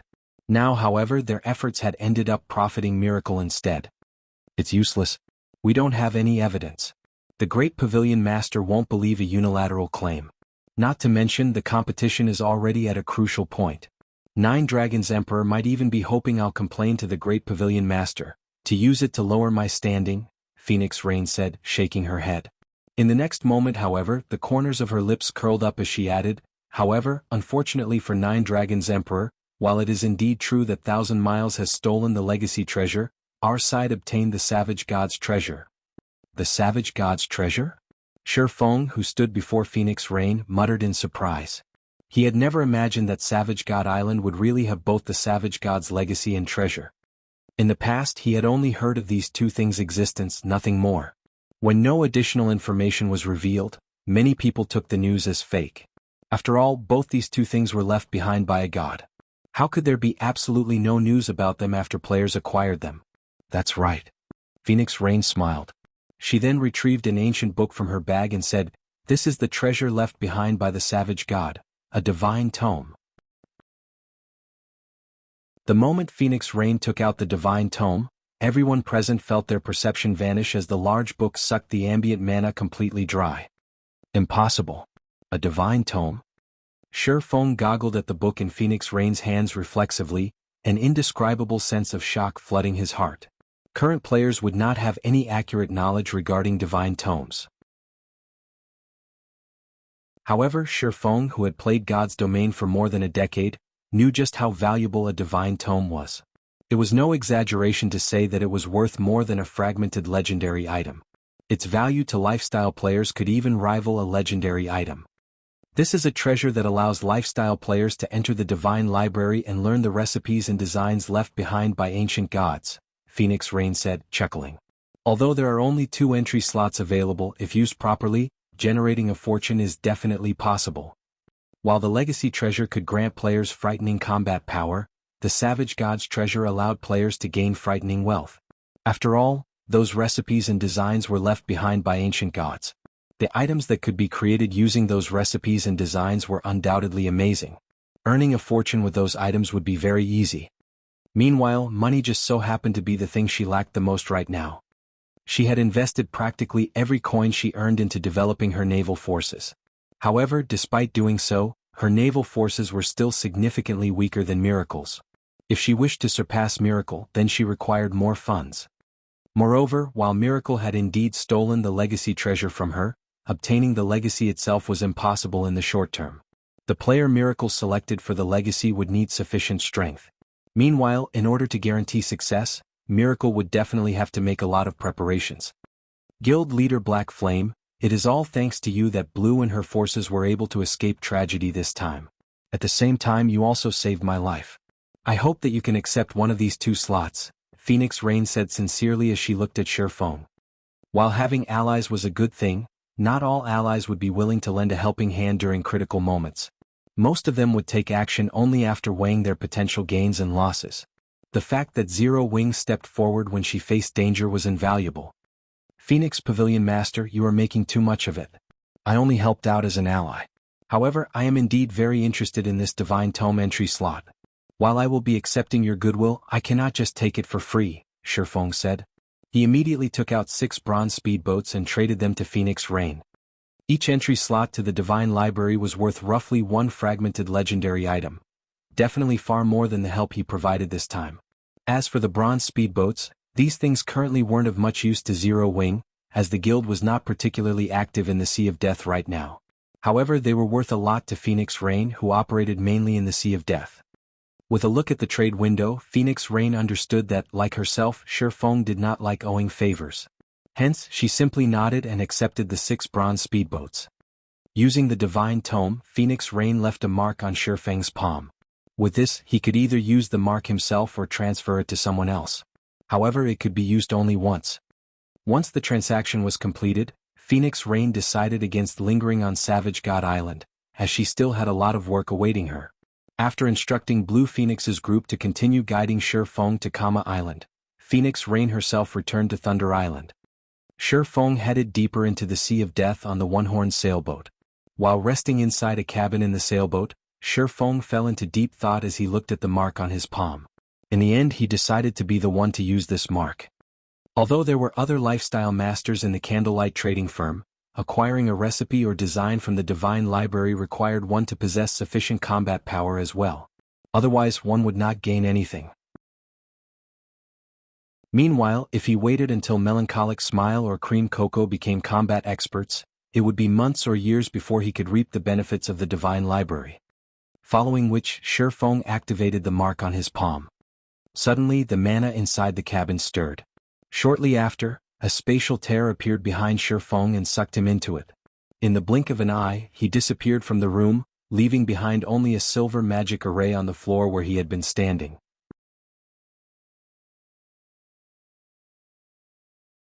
Chapter 1932, Divine Library. After getting sucked into the spatial tear, Feng arrived in a dark and chaotic space.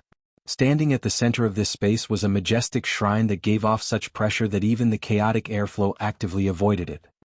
The moment Feng appeared before the shrine, he could feel a stifling suppression of his strength.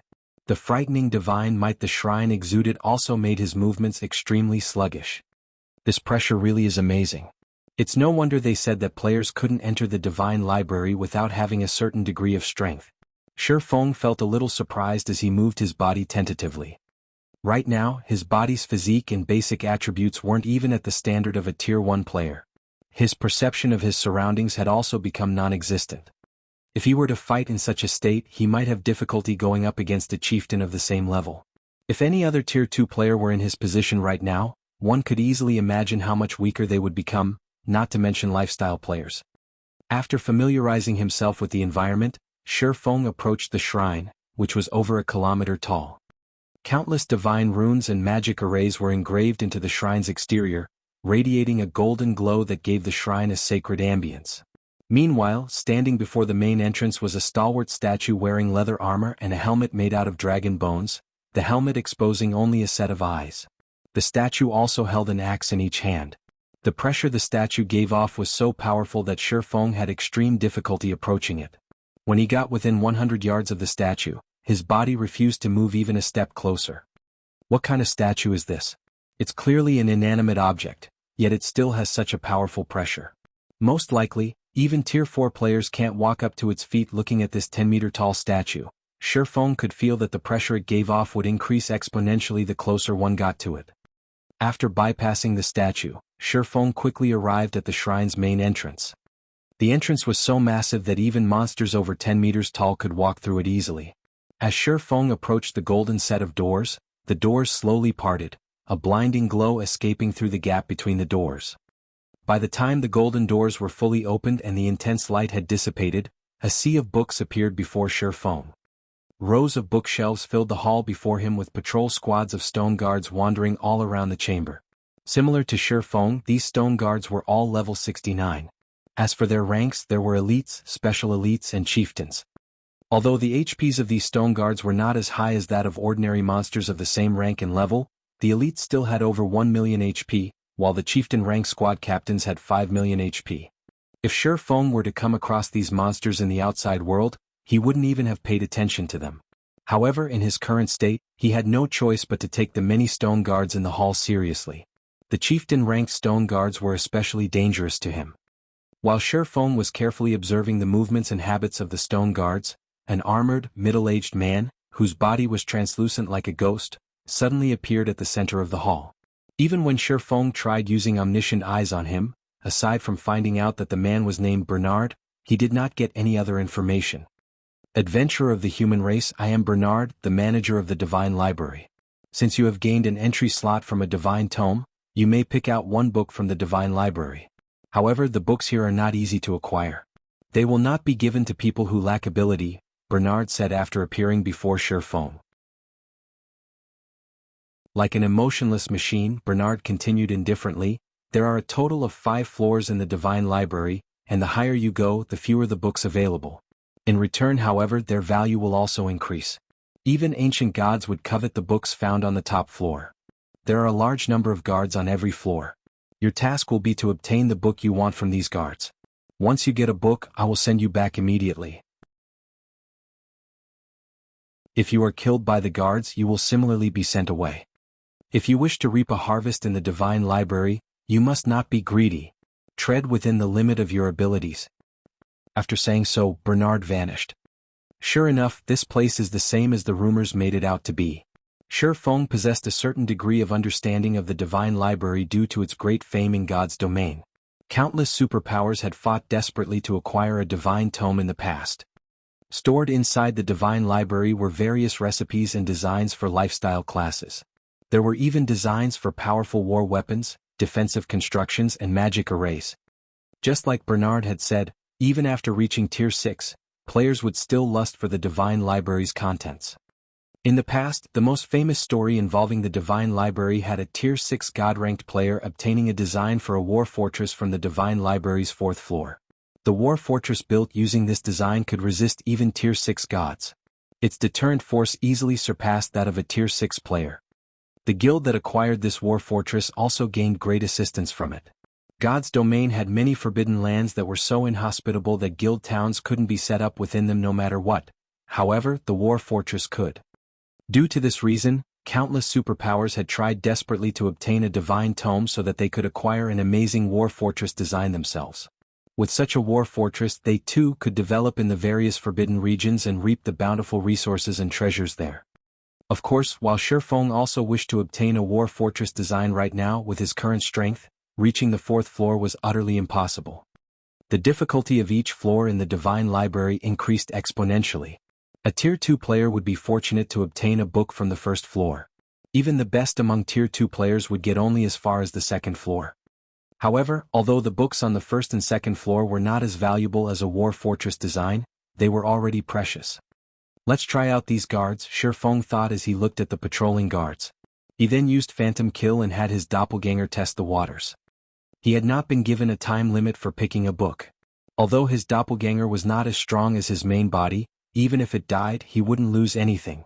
At most, he would just have to wait a few minutes for the skill's cooldown to end. As Feng controlled his doppelganger to approach one of the patrol squads, the guards in the entire hall went into a frenzy, all of them surging toward his doppelganger. Although this situation surprised Feng a little, he still managed to have his doppelganger charge forward and cut at one of the squad captains. Before the doppelganger could even land a hit, however, Feng suddenly saw a flash stabbing at his doppelganger's body.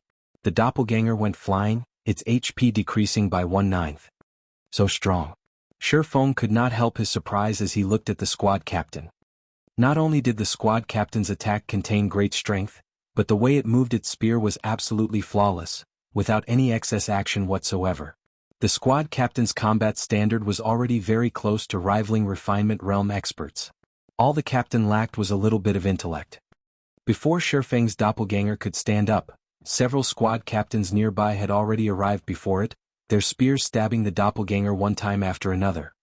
Whether it was in terms of speed or strength, the squad captains had the upper hand. Despite activating its life-saving skills, Feng's doppelganger still did not last more than 10 seconds before getting killed. It did not even get to touch the first row of bookshelves.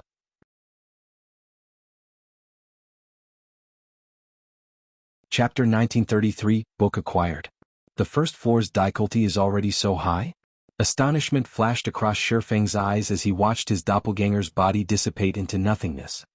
Although he did not focus on getting his doppelganger to reach the bookshelves and simply had it fight, from the moment the doppelganger attacked the first stone guard until it died, less than 10 seconds had passed in total.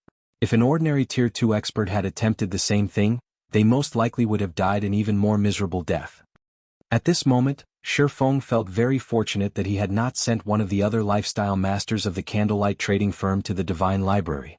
Otherwise this entry slot would have been wasted. After waiting for several minutes, Feng summoned his doppelganger again for another experiment.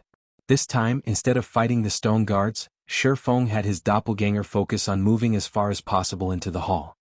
However, when Feng's doppelganger was still 30 yards away from the first row of bookshelves, the patrolling guards noticed his doppelganger.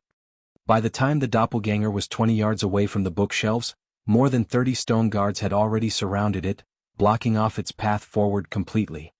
What a rapid response. Feng was surprised as he watched the stone guards rushing toward his doppelganger.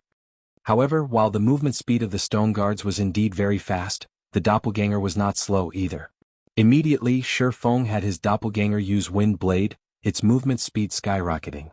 The doppelganger then skirted the blockade and dashed for the bookshelves. Whenever the stone guards launched an attack at his doppelganger, Feng would have the doppelganger deflect the attack using its 2 swords. While it barely managed with the chieftain's attacks, it had no problem with the elites and special elites attacks. Leveraging this knowledge, Feng controlled his doppelganger to surround itself with elites and special elites, using them as shields to hinder the chieftains as much as possible. A short moment later, Feng's doppelganger arrived before the first row of bookshelves. The first row of bookshelves contained advanced recipes and designs, all of which came from ancient times, so they could be considered unique in the current god's domain. The sight of these recipes and designs tempted Feng greatly. However, he also understood very clearly that the deeper the bookshelves were located, the more valuable the books they held. Hence, he had his doppelganger continue deeper without hesitation. Second row. Third row. The deeper Feng traveled into the hall, the more effort he had to expend to get even further. The first reason for this was the continuous increase in the number of stone guards. The second reason was the elites and special elites taking the initiative to give way to allow the chieftain-ranked squad captains to attack. After Feng expended every skill his doppelganger possessed, the doppelganger ended up dying in the middle of the first floor hall. So that's how it is. It's no wonder so many experts failed to obtain anything from the divine library in the past. Feng took in a deep breath as he mentally replayed the scenes of his doppelganger's attempt. There were several hundred stone guards on the first floor hall, including over 50 chieftains. The deeper one traveled into the hall, the more chieftains one would encounter. Moreover, if players took the initiative to attack even one of the stone guards, every stone guard in the hall would swarm over to attack them, making it almost impossible for players to locate a book of their preference. In addition, the combat standard of the chieftain-ranked squad captains bordered on the refinement realm. A Tier 2 refinement realm expert would be fortunate to obtain a book from the first row of bookshelves. Experts that hadn't reached the refinement realm wouldn't even be able to touch the bookshelves. Moreover, players' greed would also play an important role when selecting a book. The further one proceeded into the library, the more valuable the books they would see. Hence, players that visited the divine library would definitely try to push themselves to their very limits. However, after they truly reached their limits, they would not have any opportunities to reach for a book on the shelves, as the patrol guards would have already surrounded them. Even if they did still have some energy left to grab a book, it would be nearly impossible to accurately grab a book suited to their own needs.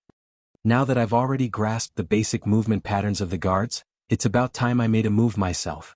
After Feng simulated the battle on the first floor hall in his mind several times, he focused his gaze on the closest patrol squad. If he tried to advance into the hall by sneaking through the gaps between patrol squads, once he got discovered, multiple patrol squads would charge at him and quickly surround him. However, if he were to charge straight at the nearest patrol squad, it would take the other patrol squad some more time to reach him. In other words, for a certain period he would have to deal with only one patrol squad. He wouldn't have to deal with the encirclement of multiple patrol squads right off the bat, which would, in turn, slow down his advance and allow more patrol squads to gather around him.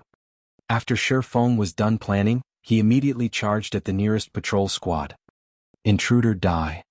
After noticing Feng's approach, the 10-man patrol squad quickly moved to surround him. Upon seeing this, Feng executed Purgatory Pentaslash without hesitation.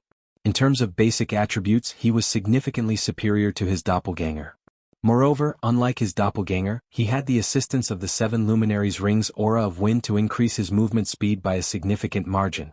After sending 5 elite stone guards flying, Feng used Wind Blade and rushed past the squad captain, bolting for the depths of the hall. In the middle section of the hall, more than 10 patrol squads managed to surround Feng. Faced with such a situation, even Feng felt that he was close to reaching his limits, his HP rapidly decreasing. He immediately activated Heavenly Dragon's power, his strength skyrocketing, then executed Sword's Orbit to send the approaching stone guards flying. The boost in strength allowed Feng to advance with great ease. Only after he neared the staircase leading to the second-floor hall did he start feeling some pressure. Currently, dozens of squad captains surrounded him. Even though he had an advantage in strength, the squad captains charged at him without fear. Unlike before when squad captains only tried to hinder his movements and buy time, they now recklessly traded blow for blow, fully intent on reaping his life at all costs. Hence, even though he had superior strength, advancing still took him a lot of effort. In the end, Feng decided to use 9 Dragon's Slash against the overwhelming number of attacks. With the help of the 16 Abyssal Blade Phantoms, he finally managed to get through the first floor and reach the second floor. Unlike the first floor, the guards on the second floor did not give Feng any time to prepare at all. The moment he appeared on the floor, the guards were already swarming toward him. Meanwhile, the guards on the second floor had clearly received a qualitative improvement, as even the weakest guards were chieftains, while the squad captains were high lords whose combat standard was at the refinement realm. Compared to the guards on the first floor, the guards here also coordinated much better with each other. To make matters worse, even with Heavenly Dragon's power activated, Feng was actually inferior to the high lords in strength. By the time Feng arrived at the first row of bookshelves, he already felt himself close to reaching his limits. Right now, he didn't even have any energy to spare for grabbing a book. Sure enough, the second floor isn't a place Tier 2 players can casually visit. Feng could not help but reveal a bitter smile when he noticed 3 more patrol squads approaching. It seems I have no choice but to give it my all. He activated Blade Liberation, allowing his strength to skyrocket once more. With the activation of twofold Berserk, his strength rivaled that of the High Lord-ranked squad captains.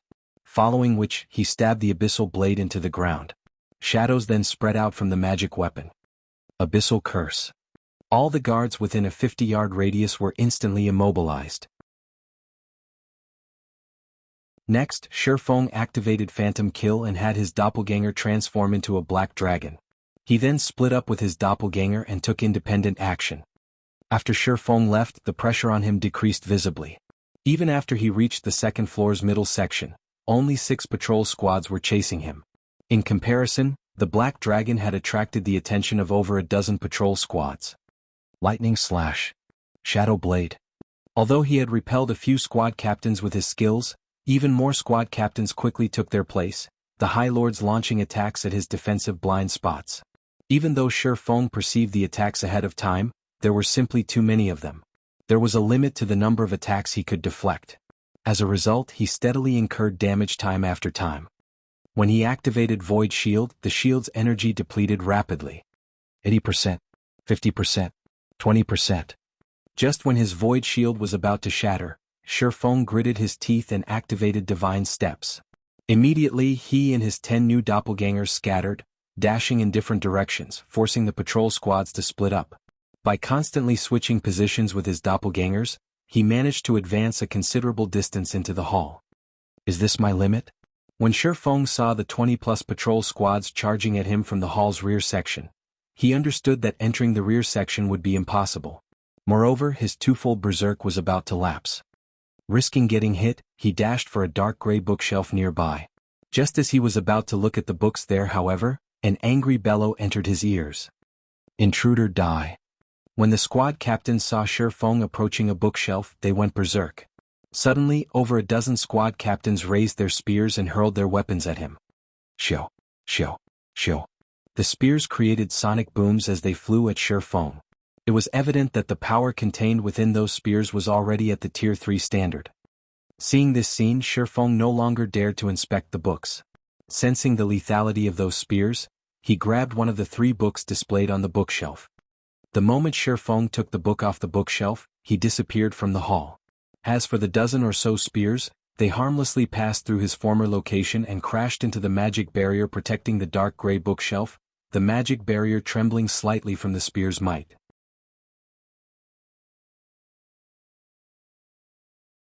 Chapter 1934, Basic Combat Device. Sea of Death. In one of the one-horned sailboat's cabins. The silver magic array carved on the floorboards suddenly lit with a brilliant glow. Feng's figure then emerged from the array. That was close. Feng looked down at the tome in his hands, ecstatic. He had very nearly lost his life back there. He never thought that the stone guards could go berserk. The power of their spears had undoubtedly been at the Tier 3 standard, and if every one of those dozen or so spears had struck him, he would have died instantly. But despite his near-death experience, he couldn't help but excitedly inspect his new treasure. All of the Divine Library's books were precious treasures. First-rate guilds would even drool over the tomes on the first floor, not to mention those on the subsequent floors. Feng tapped to open the tome's attribute panel, and the system displayed its information before him. As expected of the Divine Library. Even something like this was on the second floor? The corners of Feng's mouth twitched slightly when he saw the tome's name, awe flashing in his eyes. The tome he had obtained from the Divine Library was the production design for the basic combat device. The combat device was a special item that was similar to the strengthening device, which was a tool that increased equipment durability. The combat device, however, increased players' combat power. This increase to combat power was extraordinary. Rather than increasing its user's basic attributes, the combat device relied on powerful mana to improve its user's life rating forcibly. The ancient gods had created this magic tool, but since the combat device's production method had been lost to time, players could only find these devices in ancient ruins. Moreover, very few were generally hidden in such locations. The various large guilds in the past had treated the combat devices they had found like their own children. Now that he held the combat device's design, why wouldn't Feng be shocked? Even though it was only the basic combat device design, it was still enough to drive the various superpowers crazy. The basic combat device increased players' life ratings at Tier 3 and below by 1 rank. Although the improvement wouldn't boost normal players to the archaic species standard, it was still a formidable improvement, on par with upgrading a lord to high lord rank. When equipped, players would become boss-like existences among their peers. If an ordinary player equipped the combat device, their strength could rival an expert player of the same level and tier. If ordinary expert players used the device, although they would not be a match for peak experts, they would become slightly stronger than refinement realm experts. The combat device's only downside was that it couldn't be used in dungeons, even regional dungeons. In dungeons, equipping the device would have no effect. Even so, many players still dreamed of using the combat device. A basic combat device had sold for around 200 gold in the past, yet many players had fought over every device available on the market. If I can mass-produce these devices, I won't have to worry about a lack of experts in Zero Wing. Although the basic combat device design required precious materials, the total cost for producing each device was only around 60 gold. Unfortunately, the design required mana stones, which amounted to a large portion of the production cost. Fortunately, obtaining mana stones was no trouble for him since he had a 100% success rate when synthesizing them with the Philosopher's Stone. Zero Wing wasn't far from having as many elite and expert players as a true first-rate guild. Some first-rate guilds even had fewer elites and experts than Zero Wing. Only the range of Zero Wing's influence was inferior to these guilds, but that couldn't be helped since Zero Wing had started in God's domain with nothing. However, if he could mass-produce the combat devices, Zero Wing could expand its influence quickly without worrying about a lack of sufficient manpower to manage the guild's additional territory. Thinking up to this point, Feng's desire to obtain Kama Island's Manatite Island grew. Despite Zero Wing's recent developmental achievements, its magic crystal income had seen very little improvement. After all, there was a limit to the magic crystals a single area could produce. If the guild wanted to increase this income significantly, it had to occupy an or vein that generated magic crystals. Returning his focus to the tome in his hands, Feng clicked to learn the basic combat device's production method. Only the player that obtained a book from the Divine Library could learn from it. They could not be traded. Hence, the various large guilds in the past had generally sent lifestyle players to the library since they could only put the books to good use by doing so. However, some guilds had dispatched powerful experts to retrieve the more valuable tomes. Those guilds had then invested a ton of resources in nurturing these expert players in the required subclass required to produce the book's items. Fortunately, Feng had gotten quite lucky since the book he had claimed contained a forging design. Had he chosen an engineering design or alchemy recipe, he would have had to invest in developing a new subclass.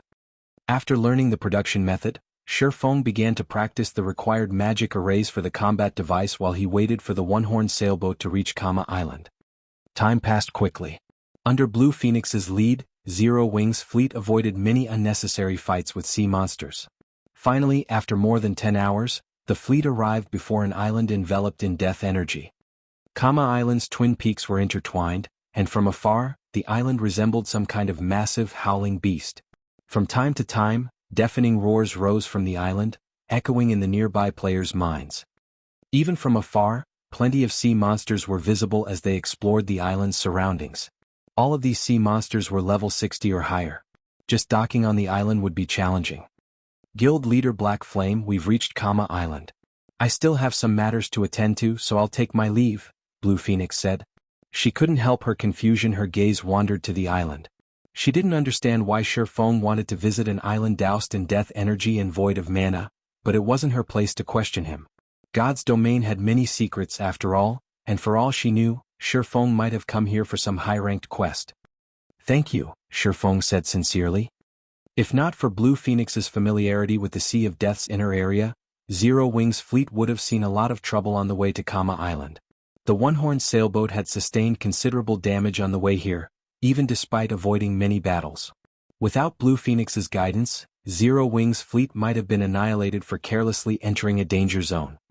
Once Blue Phoenix and her subordinates had teleported away via return scrolls, Feng commanded his fleet to approach the island.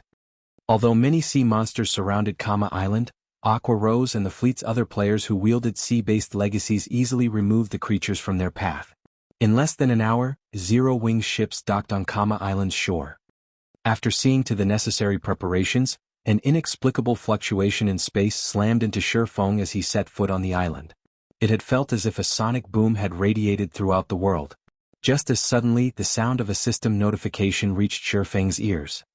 God's Domain System announcement. Players have triggered the new expansion pack Return of the Survivors. The system will undergo a 24-hour update. Please prepare to log out of the game.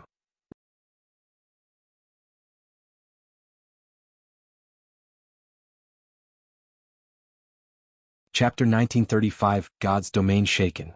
Upon hearing the system announcement, Feng was stunned.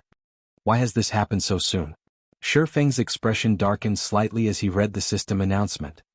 The Return of the Survivors was a massive expansion pack that affected the entirety of God's domain, but as far as he could remember, this expansion pack shouldn't have triggered until mainstream players had reached level 70. Most mainstream players were only level 50 right now. Most of the various large guilds didn't even have many Tier 2 players, yet the Return of Survivors expansion pack had just triggered. While this expansion pack was good news for the various major powers, the same couldn't be said for Zero Wing. Once the Return of the Survivors expansion pack activated, the ancient humans that had split away from God's domain's main continent due to the ancient war would return. Unlike the current human population in God's domain, these ancient humans retained some of the combat techniques and lifestyle techniques from ancient times. The return of these beings also meant the return of lost technologies. One could easily imagine the impact this change would have on current players. In addition to the return of the ancient humans, the Return of the Survivors expansion pack also reduced the teleportation fees between the continent's various countries. The price of guild transfer scrolls would also drop. Once the expansion pack took effect, both independent players and guild players would have a much easier time traveling between countries. As a result, competition within the various countries would become far more intense. However, these changes were only the tip of the iceberg. The expansion pack's real impact lay in the real world. When the Return of Survivors expansion pack activated, the main god system would also activate the mental assistance system, incorporating players' habitual movements and nerve reactions from the real world in the game. Players' control of their virtual bodies would become more comfortable due to this change, removing the disparity between players' virtual bodies and their physical forms. This latest expansion pack also introduced the EXP potion, the effects of which lasted for 6 hours and disappeared upon death, to the game. The potion would help low-level players level up quickly, doubling their EXP gain from monster kills. Of course, the EXP potion would only be effective for players below the mainstream level, which the main god system determined. To acquire the EXP potion, players had to increase their reputation with the survivors until they were respected and complete a series of quests. Only then would players have the privilege of purchasing the EXP potions from the survivor NPCs at the low price of 1 silver per bottle. Due to the EXP potion, new players had an easier time of quickly catching up to mainstream players. This also allowed experts to arise at a much faster rate, which, in turn, allowed the various major corporations to develop rapidly. Many major corporations had only invested in God's domain after they had realized the game's potential. However, the game's top players had reached a considerably high level by then. As a result, these corporations' experts hadn't been able to exhibit their true strength, even though so many powerful real-world experts worked for these corporations. Fortunately for them, the EXP potion just so happened to mitigate this problem. In return though, the EXP potion had increased the competition in God's domain by several times. Even the Secret Pavilion's God's Domain experts list had changed so frequently that the experts in one edition would be gone in the next. Meanwhile, the Return of the Survivors expansion pack thoroughly eliminated the small advantages Zero Wing had accumulated over the game's various powers. Guild leader, the forums are going crazy over this new expansion pack. The game's official website has even published some information about it. According to the game developers, once the new expansion pack takes effect, human survivors from ancient times will appear in the various NPC cities. These ancient survivors can teach players advanced combat methods for their classes, with each learning attempt only costing 3 silver, Aqua Rose said, surprised when she read the information on the official website. Before this, players had been forced to experiment on their own to learn the combat methods most suited to their classes. However, many elite players had only grasped a few basic combat methods. The various large guilds kept their advanced combat methods a secret, yet God's Domain was about to sell such combat methods to players directly. Advanced combat methods were nearly on par with basic combat techniques. With this new feature, players' combat standards in God's Domain would drastically improve. This feature would bridge the gap between independent players and guild players by a significant margin, and when the various large guilds obtained these system-approved advanced combat methods, it would bridge the gap between their elite and expert members. The minimum requirements to be considered an expert in God's Domain would also change. I'll need to accelerate my plans, Feng thought as he read the Sea of Death's official forums. The majority of independent players eagerly anticipated this new expansion pack, since it would undoubtedly bridge certain gaps between players. Feng needed to improve Zero Wing's nurturing system before the rest of God's Domain benefited from this expansion pack, and soon. Only by doing so could he guarantee Zero Wing's advantage. Meanwhile, in the Or Empire's Crimson Flame Fortress. Vice Guild Leader, although we don't yet know who triggered the new expansion pack, it has assured our guild's rise to glory. Previously, those super first-rate guilds and super guilds have relied on their long-standing foundations in the virtual gaming world to suppress us, but now that advanced combat methods will be available to everyone, the Blackwater Corporation's support will allow us to nurture a large number of experts in a short time. Snowscar, who wore silver scale armor, reported to Wuxia as she sat in the guild leader's office. The new expansion pack was undoubtedly good news for the various major corporations, and the Blackwater Corporation would reap even greater benefits since it had so many real-world experts under its command. Now that Blackwater had access to system-approved combat methods, nurturing a large group of expert players would be a piece of cake. How are things conning along in the capital's armory? Wuxia asked the excited Snow Scar. Based on her indifferent expression, she didn't seem to think much of the new expansion pack. We have already moved past the outer area. Once we've prepared, we'll enter the armory's inner area. It would have taken us some time to secure the inner area, but with the expansion pack, I doubt it will be long, Snowscar said. Good. Once we have secured the armory, formulate a plan to assault Silverwing Town, Wuxia said. Looking at the map of the Or Empire before her, specifically Zero Wing's territory, disappointment flashed in her eyes as she muttered, I had thought that Zero Wing would be able to entertain me, but it seems that battle is over before it has even begun. What an uninteresting guild. Various large guilds and corporations also started to prepare to welcome the latest expansion pack. Meanwhile on Kama Island. When it was almost time for the system update to begin, Feng ordered his team to log out to rest. The moment Feng logged out himself, he began to prepare for the return of the Survivors expansion pack. He had Blackie significantly increase Zero Wing Workshop's recruitment efforts and try to recruit as many talented players as possible. With the EXP potions, new players would have a much easier time catching up to mainstream players after all. Previously, he had been able to set recruitment aside, but with the latest expansion pack, other guilds would likely snatch up talented players before he got a chance if he didn't do so now. God's Domain's various major powers had yet to learn about the EXP potions. Even after this new expansion pack released, they'd only learn about the potions once players had accumulated enough reputation. To become respected, players would have to quest for at least 2 weeks. Feng needed to secure as many opportunities as possible during the next 2 weeks. Meanwhile, while Feng was busy recruiting internal members for the guild, Gentle Snow contacted him. Guild leader, good news. We've dealt with the training ground. The 5 companies have finally caved in and sold their shares. From now on, that training ground belongs fully to Zero Wing, Gentle Snow reported, smiling. Good. Wonderful. Feng was ecstatic to hear this. He had waited for this moment for a very long time. Finally, Zero Wing had its own training ground. After disconnecting the call with Gentle Snow, Feng contacted Blackie and had him gather the Zero Wing Workshop's members in the workshop's main hall.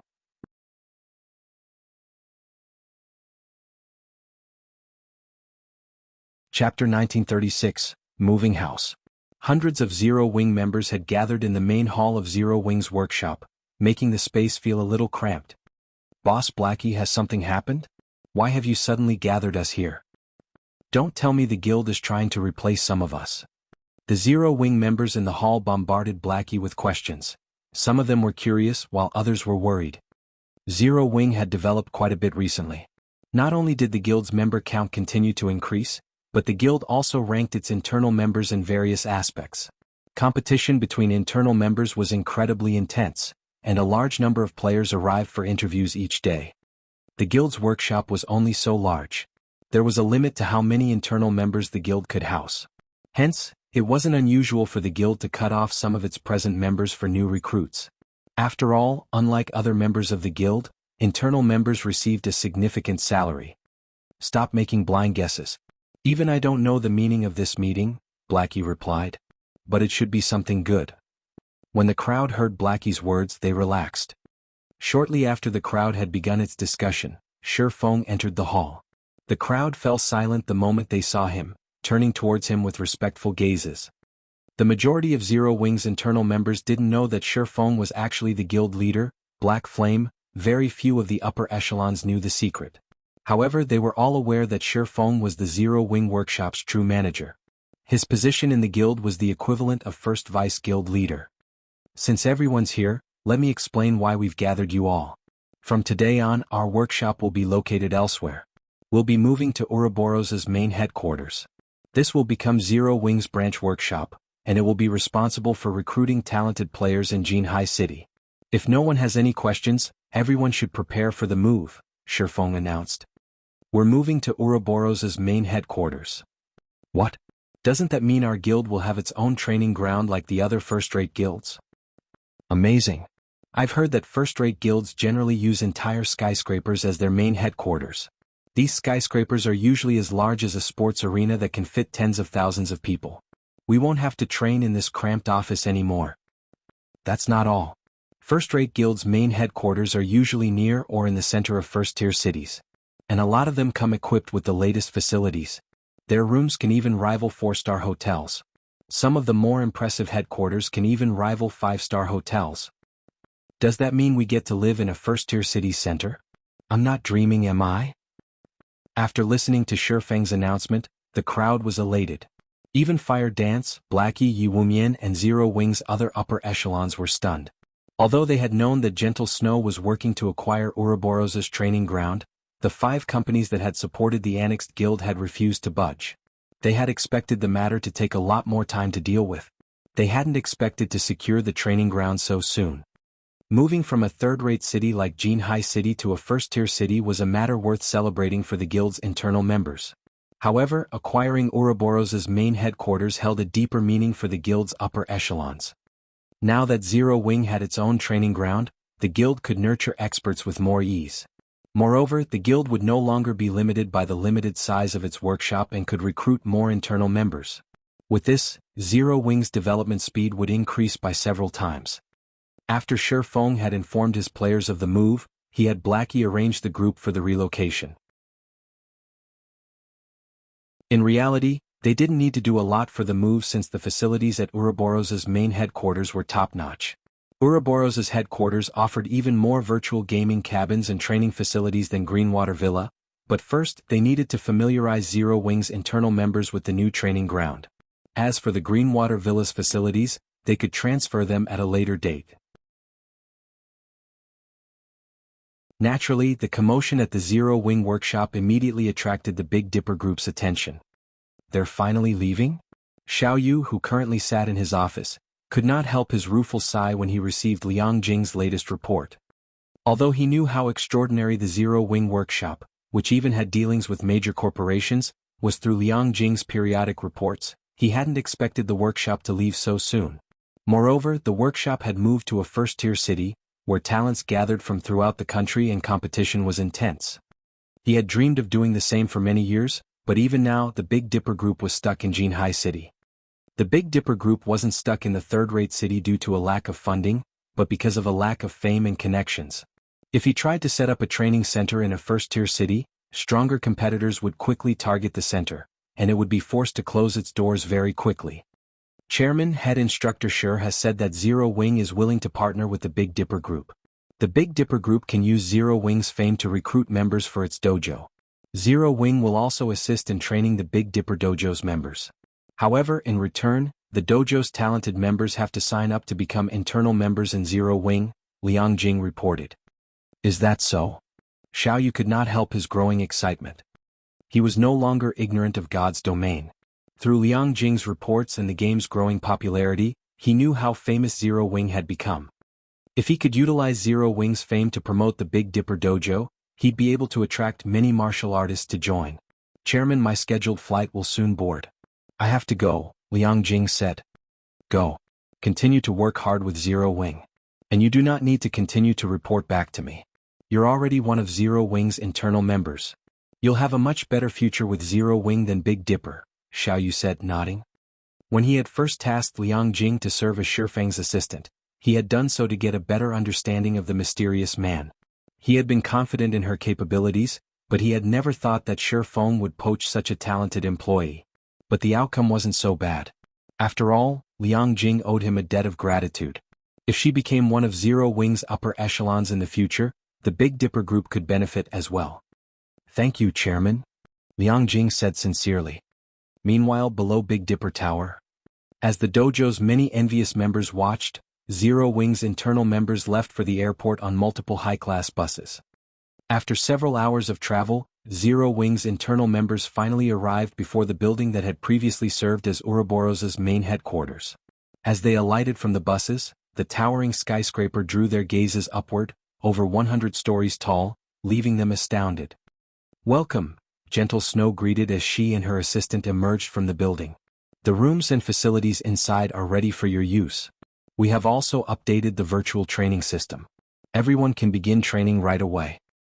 Let's forget about training for today and let everyone adapt first, Feng said, smiling as he glanced at the excited crowd behind him.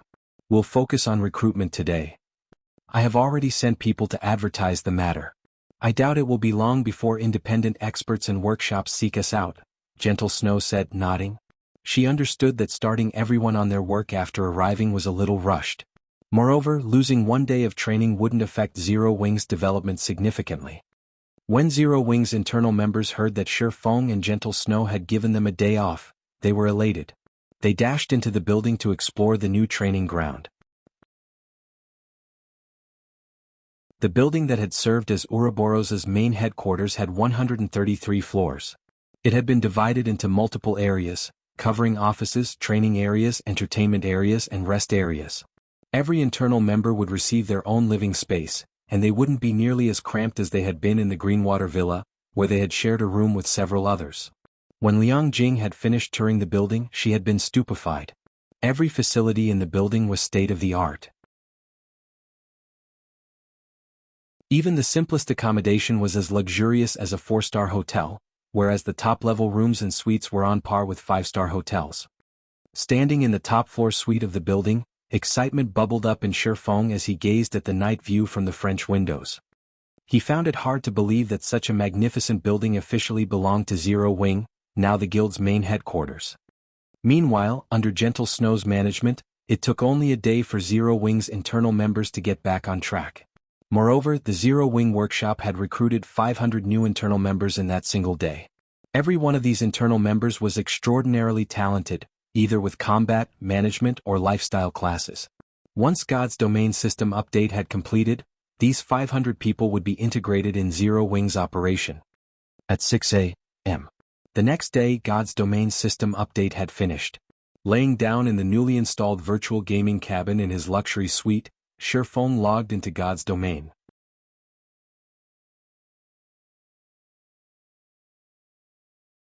Chapter 1937, Rapid Expansion Sea of Death, Island.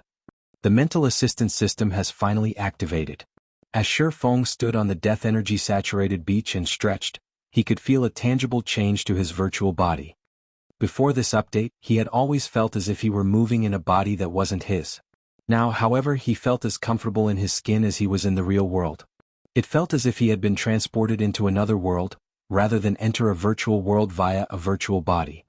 When the other Zero Wing members logged into God's domain and similarly immersed themselves in this new sensation, excitement welled within them. They had felt as if they had been casting spells and using skills from a third-person perspective, but now they felt as if they used their abilities personally. It felt as if they had gained superpowers in the real world. Looking at the level 60+ demonic beasts on Kama Island, the team eagerly charged at the monsters to test their new forms. Although the mana on Kama Island was very thin, and the corrosive power of darkness lingered, with the help of the all-rounded device and darkness resistance potion, the team remained unaffected by the island's harsh environment. In just 8 minutes or so, the team had killed over 100 Lord-ranked demonic beasts. Guild leader, we've just received a report. Due to the system update, many players have begun to learn advanced combat methods from the ancient survivors. As a result, far fewer players are interested in joining Zero Wing, Aqua Rose reported. Then, in a quieter tone, she continued, moreover, the various large guilds have started mass recruiting members, and they've lowered their recruitment requirements significantly, especially Blackwater. Blackwater has improved the benefits it offers its elite members by a significant margin. Blackwater is now offering nearly 40% more than Zero Wing. Because of this, many of the players that had applied to join our guild at the Secret Stone Fortress in Silverwing Town have left to join Blackwater. Blackwater really is vicious. To think it would increase its benefit packages by so much. Aqua Rose's report astonished Feng a little, but once he gave the matter some thought, he wasn't overly surprised. The return of the Survivors expansion pack heralded a new area where every major power in the game would seek to recruit elite players. Currently, the Trial Tower was still used to determine players' combat standards. The higher a player climbed in the tower, the stronger combat standards they'd need to progress. Naturally, the fastest way to improve one's combat standards was by learning combat techniques. If players could grasp a single basic combat technique, they'd be almost guaranteed to reach the Trial Tower's 5th floor, which would mean that the player had reached the realm of experts. With the ancient survivors' return, players only needed a small amount of money to learn advanced combat methods. Although these advanced combat methods might not be as helpful as a basic combat technique, they were close. In other words, elite players would have a high probability of reaching the Trial Tower's 5th floor as long as they learned these advanced combat techniques. After all, the various large guilds' elite members on average could reach the 4th floor.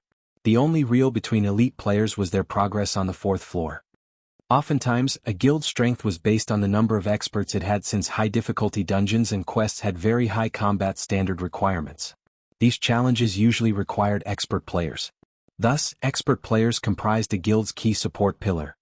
Now that the return of the Survivors expansion pack had activated, it was only natural that all of God's domain had become so frantic.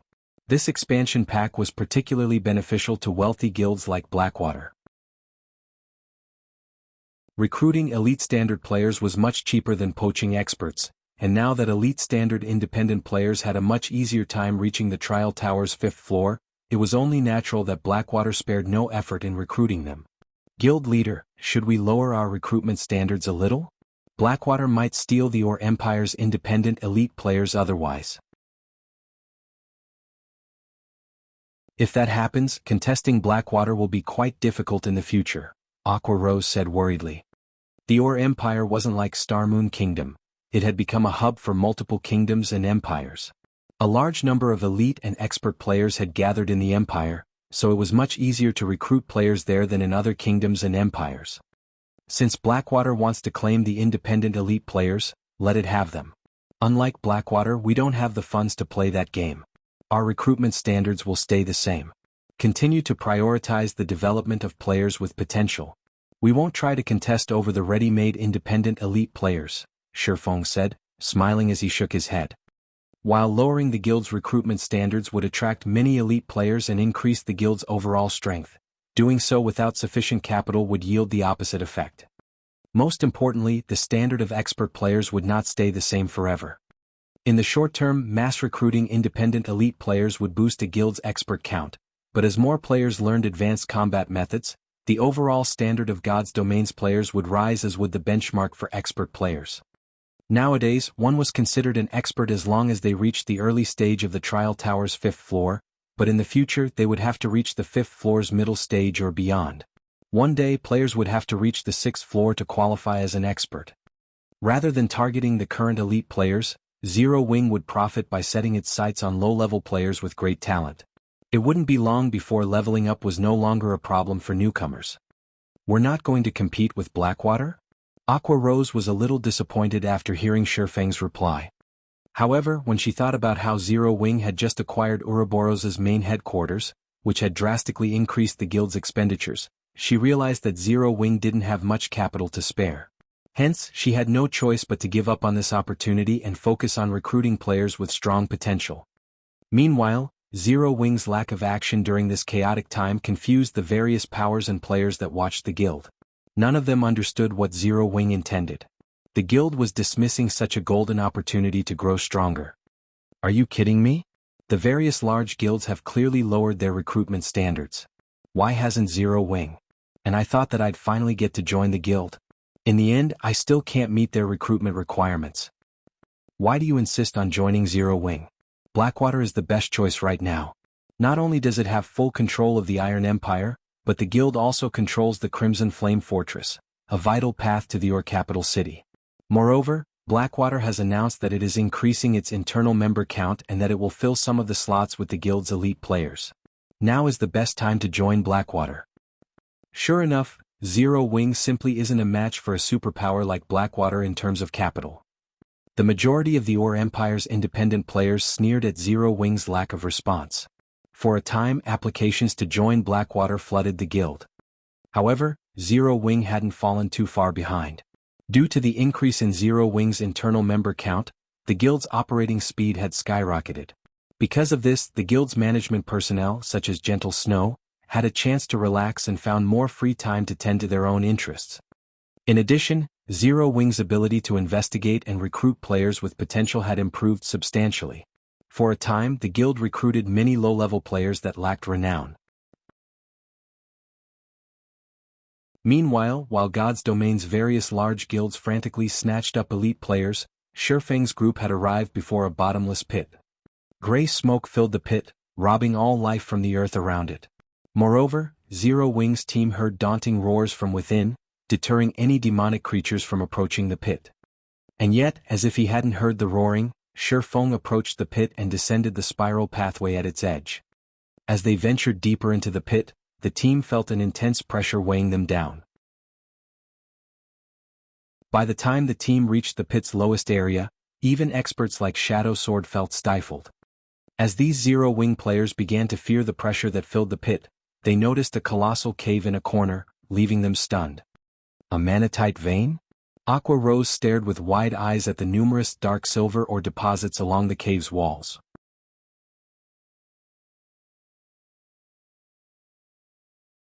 Chapter 1938, Magic-Breaking Crossbow. The faint metallic luster and mana fluctuations in the dark cave stunned Zero Wing's team. Once they realized what they were looking at, they couldn't help their excitement, their breathing becoming a little hurried. Dark silver, and this mana fluctuation. There's no mistake. This is a manatite vein. Blackie's eyes glowed as he gazed at the dark silver ore. Guild leader, we're rich. Ordinary players might not know much about ores, but all of these players were guild experts.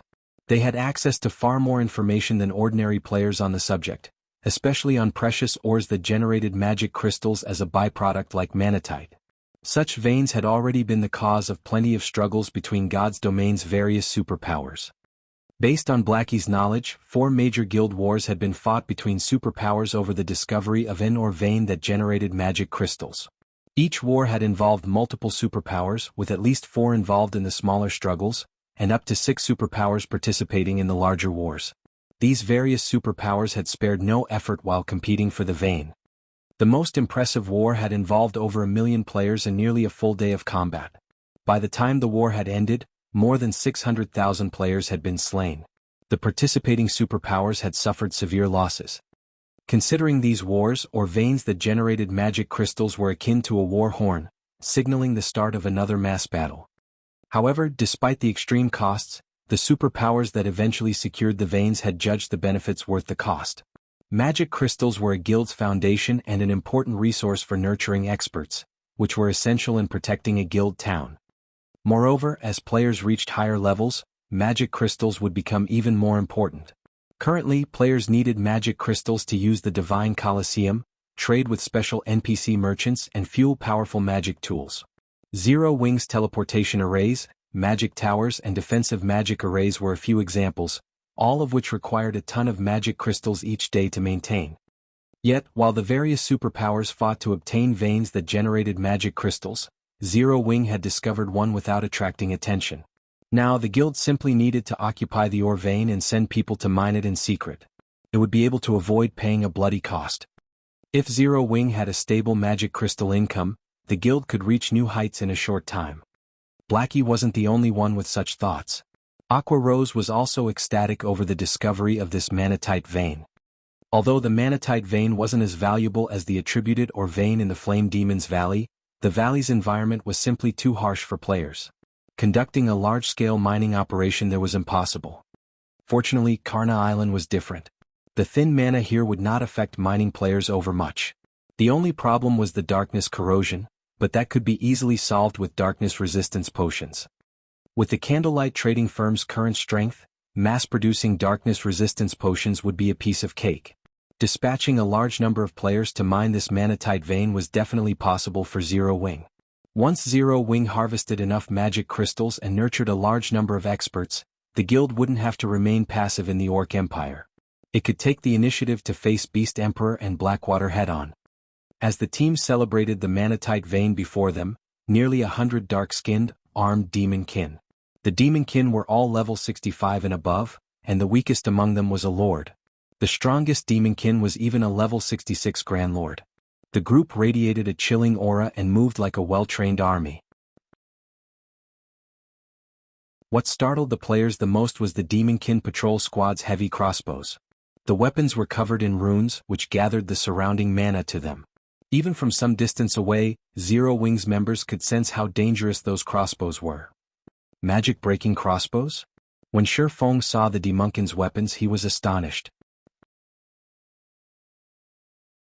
Feng had known that the manatite vein was a demonkin nest, and Pantheon had paid a high price to secure the vein in his previous life. However, he hadn't expected these demonkin to be so powerful. A single patrol squad even wielded multiple magic-breaking crossbows. Magic-breaking crossbows were lightweight war weapons that individual players could control. They were similar to expendable tools such as engineered bombs. Not only did the magic-breaking crossbows attacks carry Tier 3 power, but they were also incredibly fast. Even Tier 2 assassins would struggle to dodge the crossbow's bolts. Meanwhile, with this demonkin patrol squad strength, annihilating a team of 100 Tier 2 players wouldn't be much of a problem. It was no wonder why Pantheon had paid so dearly.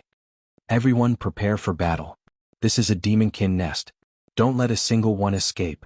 If any do, they'll notify their companions, Feng instructed as he watched the patrolling demonkin.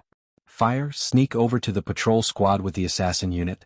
Once the fight begins, focus on keeping the demonkin with the crossbows under control. Do not give them any opportunities to use those heavy crossbows. Leave it to us.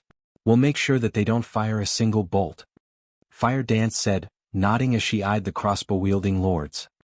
Feng then assigned tasks to the rest of his team. Once Fire Dance's assassin unit was in position, Feng sent Kola, Turtledove, and Yi Wumian to start the fight according to plan. Go! The three MTs charged at the demonkin patrol squad without hesitation. When the demonkin noticed the MT trio, they responded by launching their own attacks, but Kola and his companions ignored them. Relying on their powerful defense and strength, the trio bulldozed through the demonkin formation and straight toward the cave entrance, sealing off the demonkin's path of retreat. It was then that Fire Dance's unit ambushed the crossbow-wielding demonkin while the rest of Zero Wings members surrounded the monsters and prevented their escape, ensuring that the demonkin couldn't flee to single their allies. Meanwhile, while Zero Wings members cleared out the demonkin, a party of 6 assassins discovered the massive pit. Leader, I've checked their path with my advanced tracking skill. Zero Wings members should be inside this pit. Good. Let's head inside. The level 58, Tier 2 assassin clad in gray nodded before entering the pit. Zero Wing's actions thus far had rendered the assassin party speechless. The guild team had ventured through dangerous sea zones infested with sea monsters. Initially, their tracking fleet had consisted of multiple speedboats, but only a single party of players still lived by the time they had reached Karna Island. Sea monsters had killed the rest. Fortunately, they hadn't lost track of their prey and could continue their mission. Running along the narrow, winding path, the assassin party soon reached the bottom of the pit. Leader, look. Zero Wing's members are fighting demon kin. These demon kin are so powerful. Even the weakest is a lord. It really makes you wonder what Zero Wing's members are thinking. Did they really have to come this far just to grind and level up? Wait a minute. The ore at the cave entrance looks like manatite Oregon. There are so many manatite deposits here. Is this a manatite vein?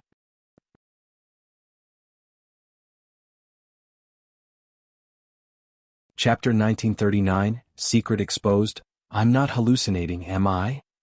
Leader, we're rich. Miracle's 6 assassins gazed at the manatite deposits around the cave entrance with sparkling eyes. They were very familiar with manatite veins, and they knew how valuable such veins were. Miracle had fought other superpowers over such a vein before. Magic crystals were becoming increasingly important to the various large guilds, and having a stable source had become the foundation for a guild's development.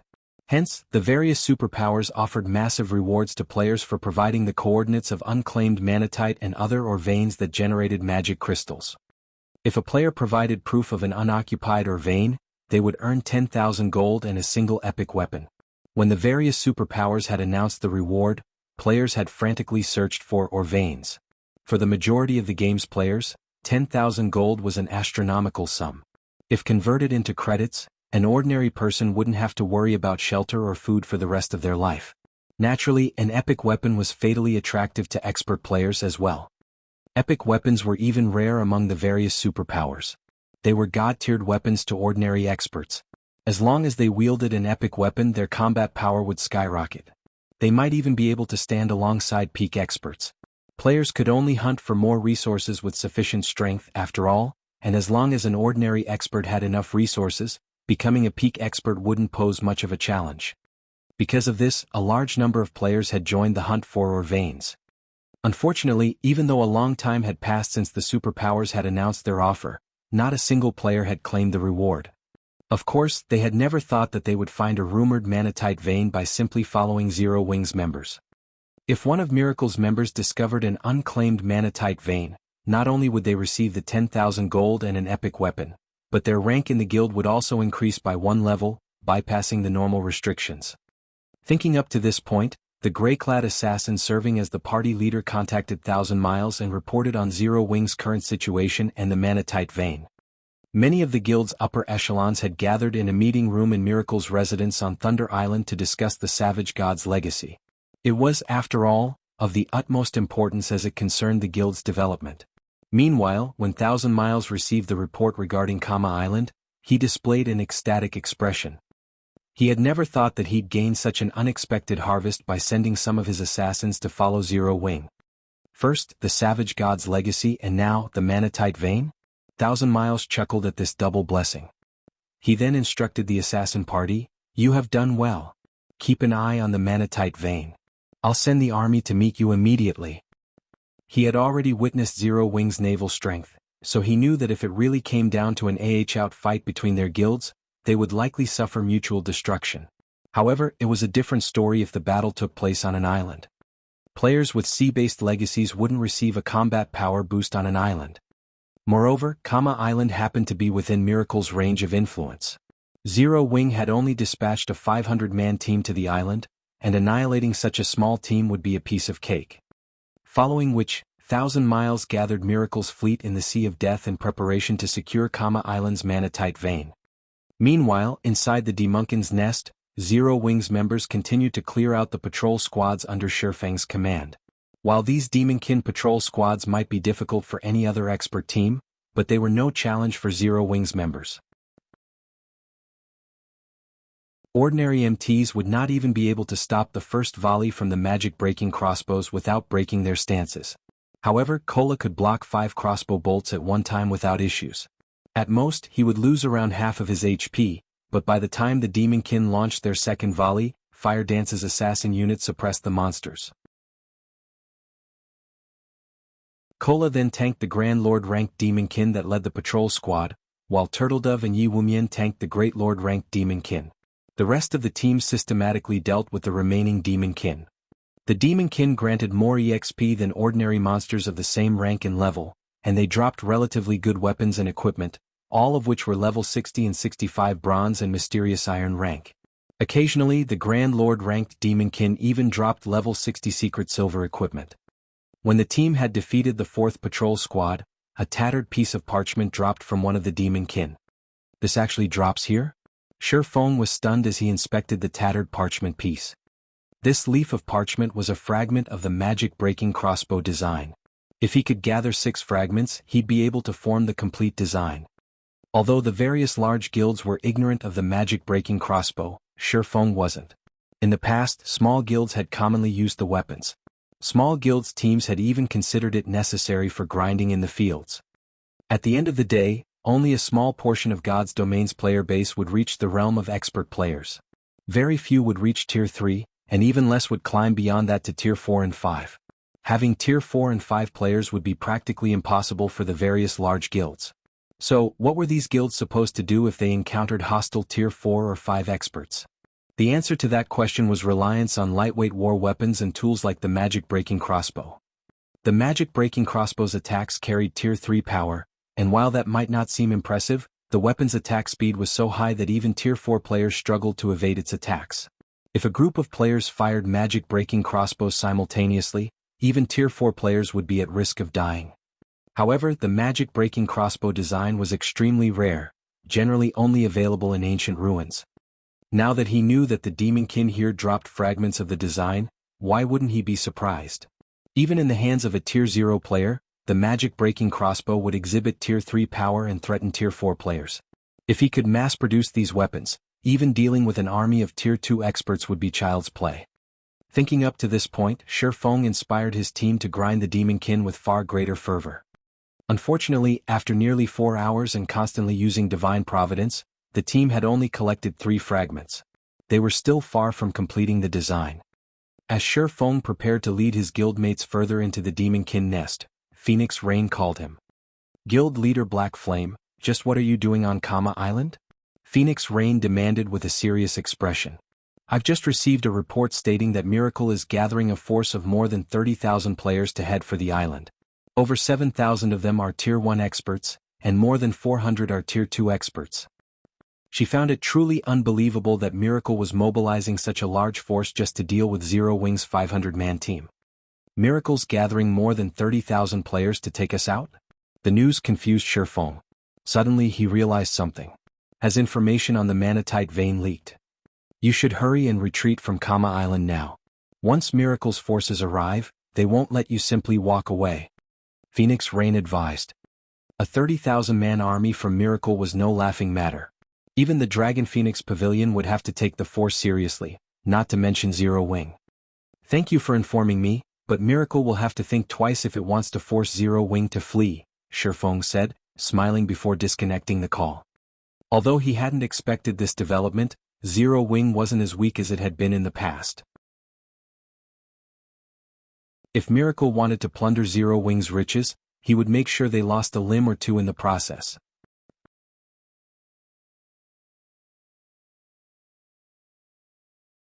Chapter 1940 Yi Feng's decision. Big Sis Rain, how are things on Zero Wing's side? Based on the latest update, Miracle's forces should arrive on Kama Island in 10 minutes or so, Blue Phoenix asked anxiously as she read the most recent report she had received from her subordinate. It might be fine if Miracle had simply sent 30,000 elite players, but a considerable portion of its army was expert players. This wasn't a trivial matter. If such a powerful team trapped Zero Wing's team, it would be annihilated. Aqua Rose's sea-based peak legacy couldn't help them either. The battle would take place on land, and Aqua Rose wouldn't receive a boost to her combat power. Based on Black Flame's attitude, I doubt that Zero Wing will leave Kama Island without a fight, Phoenix Rain said, shaking her head. She felt that Feng was simply too reckless. She then ordered, Blue, relay my commands. Have all nearby guild members gather on Kama Island. We'll hurry and reinforce Zero Wing immediately. I'll get it done. Blue Phoenix nodded. Meanwhile, in the Demonkin's nest on Kama Island, Zero Wings members were horrified when they heard about Miracle's mobilization. They had never thought that the guild would be so ruthless as to dispatch an army of 30,000 players. This was the army of a super first-rate guild, not a first-rate guild. Moreover, Miracle had only dispatched slightly fewer Tier 2 experts than the number Zero Wing currently had on the island. If they tried to stand their ground against Miracle's army, the battle would definitely end with their deaths. Guild leader, are we going to retaliate? Aqua Rose asked Feng. No. With our current strength, fighting Miracle would be suicide, Feng said, shaking his head. They might have had a chance if Miracle had merely dispatched ordinary and elite players. With Zero Wing's team of Tier 2 experts, they could use guerrilla tactics and have a chance of surviving Miracle's 30,000-strong army. Unfortunately, reality was cruel. The expert players Miracle had dispatched were far stronger than ordinary expert players, and if they tried to take these experts on while so drastically outnumbered, not even guerrilla tactics would save them from a miserable death. Miracle was a veteran super first-rate guild that could rival veteran super guilds in terms of overall strength. It simply hadn't earned the title of super guild due to lacking a legacy. Miracle's Tier 2 experts were of a far higher quality than those from first-rate guilds or recently risen superpowers. The quality difference wasn't a result of a gap in basic attributes, but due to a difference in combat standards. Refinement Realm experts were considered top-ranked players in first-rate guilds, but to superpowers, Refinement Realm experts ranked nowhere near the top. Naturally, the difference between a Refinement Realm expert and one who hadn't reached that realm wasn't easy to make up. Zero Wing had been able to stand against super first-rate guilds and super guilds because these powers had only dispatched a small number of their Refinement Realm experts or by relying on its players' overwhelming advantage in basic attributes. However, this situation was different. In an era where weapons and equipment drop rates had decreased, Zero Wing's Tier 2 experts no longer had as much of a basic attribute advantage. In a one-on-one fight, Miracle's Tier 2 experts would stomp on most of Zero Wing's. Unfortunately, it couldn't be helped. Miracle had secured its foundation after many years of hard work and investment. This was also why the various large guilds tried so hard to nurture experts. In God's domain, experts were a guild's true support pillar. Weapons, equipment, and tools were only one of the many means used to improve a guild's strength. Then, are we going to retreat?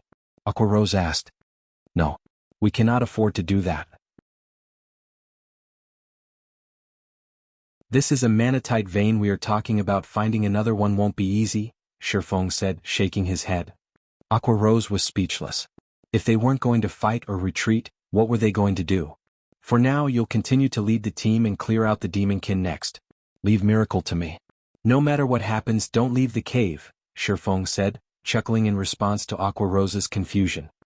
Guild leader, you're not planning on dealing with Miracle by yourself, are you? That's too dangerous. I'll go with you. Aqua Rose anxiously insisted after realizing that Feng intended to act solo. He might be alright if he were surrounded by dozens or hundreds of Tier 2 experts, but if Miracle used magic arrays or traps to suppress him, the army would even whittle his HP down to zero, regardless of how extraordinarily strong Feng was. The various superpowers were even capable of killing mythic monsters, much less a Tier 2 player like Feng. Do I look that stupid? Feng laughed when he noticed Aqua Rose's nervous reaction. Relax. I know what I am doing. After saying so, Feng left the Demonkin nest alone. Meanwhile, a large fraction of Miracle's members had gathered on Kama Island's beach. Even 1,000 Miles had arrived to command the battle personally. Miracle's 30,000-strong army occupied more than half of the island's beach. Even the lowest-leveled player present was level 56, and they were all well-equipped. As for Refinement Realm experts, just the ones participating in the expedition this time numbered more than 150, and every one of them was a Tier 2 player. Vice Guild Leader, the Manatite Vein is located in a massive pit in the island's valley. The leader of the assassin party that had tracked Zero Wing's team reported from 1,000 Miles' side. I've already stationed my party outside the cave entrance to deal with Zero Wing's members. Thus far, the guild hasn't shown any signs of retreating. Zero Wing must be suicidal. They still haven't fled. 1,000 Miles laughed. Haven't they made peace with losing their Manatite Vein? Miracle had not tried to hide its large-scale mobilization. With Zero Wing's connection with Phoenix Rain, how could the guild have possibly missed Miracle's movements? The only explanation was that Zero Wing was being stubborn. But it didn't matter. The difference between the two guilds' strength was already massive, and the Sea of Death's inner region was Miracle's territory. Zero Wing didn't stand a chance. Suddenly, the gray-clad assassin's expression darkened as he reported to Thousand Miles. Sensing the change, Thousand Miles demanded, "What happened?" "A moment ago, Black Flame abruptly charged out of the cave. Moreover, he discovered the 5 players I left to guard the entrance and killed them all," the assassin muttered softly. "Interesting. He dares to emerge alone? Does he plan to use guerrilla tactics with the power of a single player?" Thousand Miles's lips curled into a smile. "Perhaps we should play along. Relay my orders. Have every team prepare a magic array and use it the moment they spot Black Flame. I want to see what he is capable of in the face of Miracle's army." After Thousand Miles issued the command, Miracle's members swarmed Kama Island in 100-man teams, sweeping across the island like a fine-toothed comb in their search for Feng. With how closely the various teams operated, if one of them discovered their quarry, reinforcements would reach the scene quickly. Meanwhile, roughly 2,000 yards away from Miracle's army, Feng grinned as he watched Miracle's approaching army from the top of the island's valley. He then pulled a tome that radiated demonic energy from his bag. This tome was none other than the ancient Abyssal Book, an abyssal treasure that he could use to open an abyss passage. Dark Abyss Descend.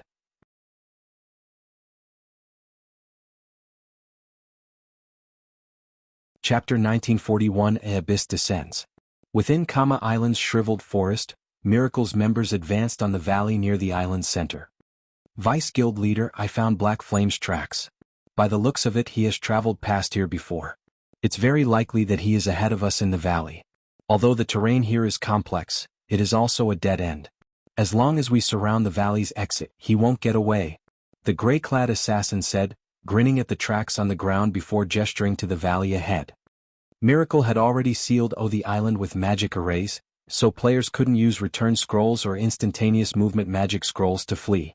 In other words, the only way to leave Kama Island was on foot.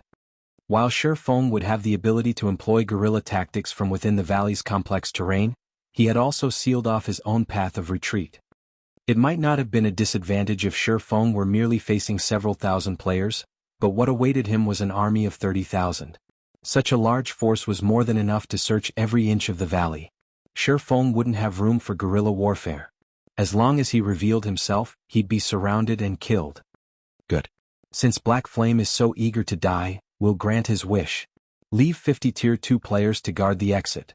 Everyone else search the valley. Leave no stone unturned. Thousand Miles barked as he watched the dark, distant valley. Remember, start recording the moment you spot him. I want everyone to know what happens when you make an enemy of Miracle. I will also reward a piece of epic equipment to anyone who kills Black Flame. Miracle had suffered significant losses in the battle on Savage God Island, and although they had achieved their goal, securing the Savage God's legacy, the various large guilds had learned of the Water Ghost Legion's miserable defeat and the loss of dozens of ships. This had wounded Miracle's prestige among the guilds.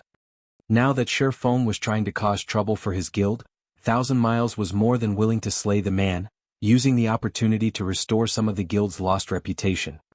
When Miracle's members heard Thousand Miles's orders, they bubbled with excitement. Although a lot of epic weapons and equipment had been found in God's domain thus far, even the various superpowers considered such items a luxury. Aside from the various superpowers' upper echelons and peak experts, guild players had no chance of wielding an epic ranked item.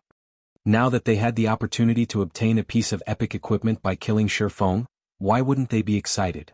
Under Thousand Miles's command, Miracle's members swiftly entered the valley and searched through the island like a fine-toothed comb. Everyone hoped that Feng would appear before them. Shortly after Miracle's members began their search, a powerful storm brewed above them. Countless spatial tears ripped apart the dusky sky. Seeing this, Miracle's members slowed to a halt, watching the scene above them. As they all wondered what was happening, the numerous spatial tears merged into one massive black hole, nearly half as large as Kama Island. Darkness energy then poured out, making the space around the black hole muddy and violent. A spatial passage. Thousand Miles, who was quite knowledgeable about God's domain, found the black hole similar to spatial passages he had seen before. Only the one above Kama Island was on a much larger scale.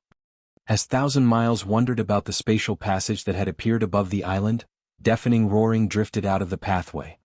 A winged monster, covered in pitch-black scales, then pulled itself from the spatial passage. The moment this scaled monster appeared, Miracle's members felt the threat of death looming over them. When some of the players used their identification skills on the scaled monster, they could not help but gasp. This monster was actually a level 160 lord. How is this possible? Why has such a powerful monster appeared? These players' thoughts became chaotic when they learned the scaled monster's identity. A lord-ranked monster might not be a tough opponent since it was only the equivalent of a tier 2 player, but a level 160 monster was basically invincible to current players. While the army was stunned by the sudden development, another scaled monster emerged from the black hole. Not only was the second monster much larger than the first, but its aura was also leaps and bounds more powerful. To make matters worse, more scaled monsters followed, swarming out of the spatial passage. 1, 2, 3. By the time these monsters covered half of the sky above Kama Island, Miracle's members had gone from panic to full-on despair.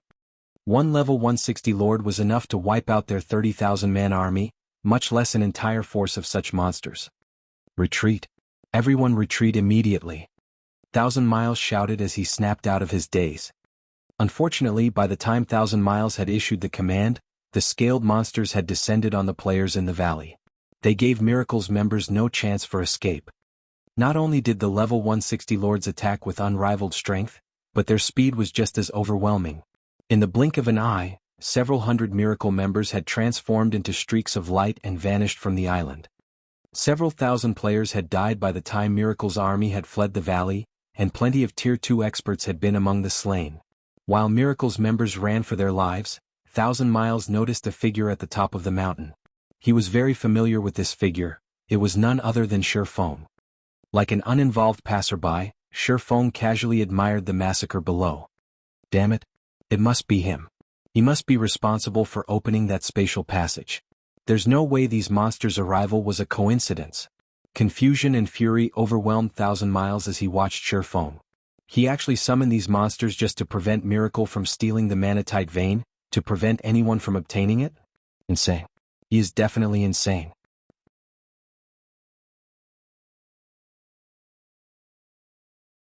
Chapter 1942. So what if I am? A flood of monsters still surged out of the spatial passage above Kama Island. Moreover, as the swarm grew, stronger monsters emerged from the black hole. At first, only lords had come forth, but then, great lords and grand lords had begun to arrive. Now even mythic monsters appeared from the passage. Like hungry wolves spotting fresh meat, these monsters descended on the fleeing Miracle members the moment they emerged.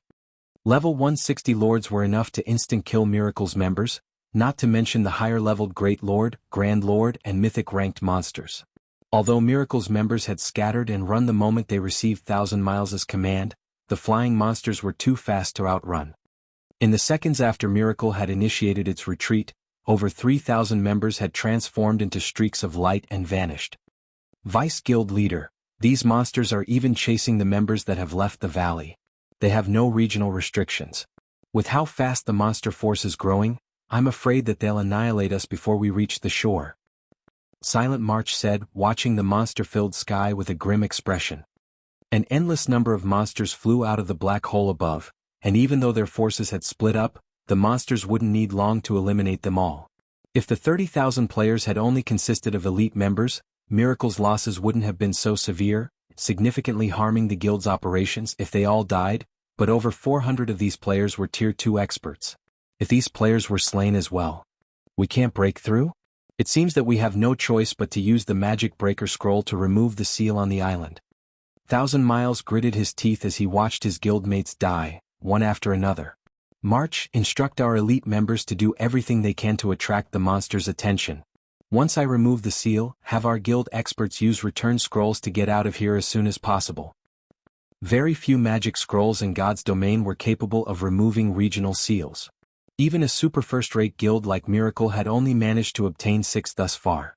Normally, these scrolls were reserved as life-saving tools to prevent other superpowers from ambushing their key forces. Since he was one of Miracle's vice guild leaders, he had been allocated one of these scrolls. If he used it now, he'd have to wait a long time before he'd receive another. However, he couldn't hold anything back with so many of his guild's Tier 2 experts at risk. Understood. Silent March nodded. Following which, 1,000 Miles took an ancient, golden magic scroll from his bag and began to activate it.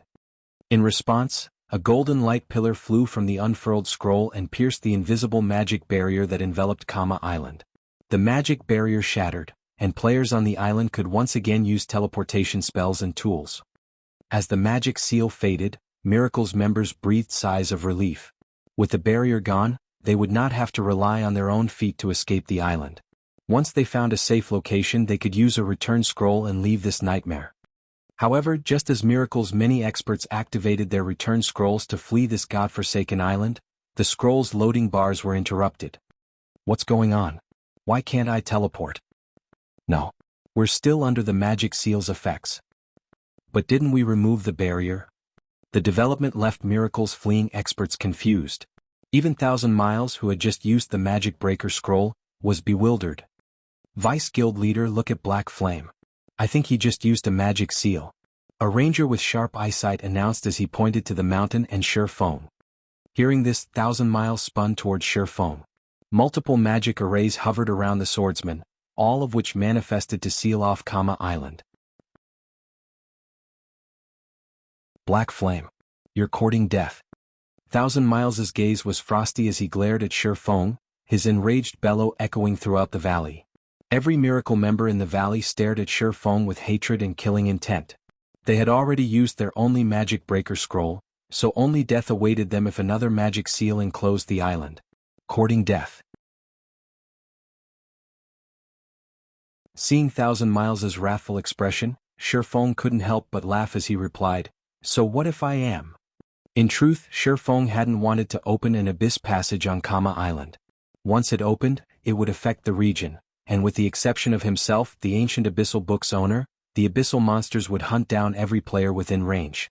Activating the Abyssal Passage had greatly affected his plans for the Manatite Vein. Although Feng had expected information on the Manatite Vein to leak and had prepared certain countermeasures, he hadn't expected it to happen so soon. Moreover, Miracle had intended to take the vein for itself rather than negotiate. He couldn't afford to be courteous with the enemy guild. He would teach Miracle the price for trying to steal Zero Wing's Manatite Vein. Black Flame. Do you truly think Miracle will let you off the hook for this? 1,000 Miles threatened as he watched the sealing magic array complete. Your entire guild will face Miracle's wrath, not just you. Guild Leader Black Flame, many of Miracle's experts are on Kama Island. Our guild leader isn't exaggerating. If you complete the seal on Kama Island, Miracle will do everything it can to destroy Zero Wing. Silent March attempted to persuade Feng. Since you have developed Zero Wing to its current power, you should understand the various superpowers' strength. You should know how powerful our guild is. Do you really want to make an enemy of Miracle? Zero Wing had already become a noteworthy force in God's domain, but to a top-ranked, super first-rate guild like Miracle, it was still a trivial opponent. The only reason Miracle had not turned against Zero Wing thus far, despite the guild's multiple transgressions, was that it had much better things to do with its time and resources. However, if Miracle concentrated its strength against Zero Wing, removing the guild from God's domain wouldn't be difficult. You people really are interesting. You clearly came looking for trouble, yet you're making Zero Wing look like the bad guy here, claiming that our guild is trying to make an enemy of ours? Miracle's members sure are skilled with one-sided plays. Feng laughed. I'll repeat myself once again. So what if I am?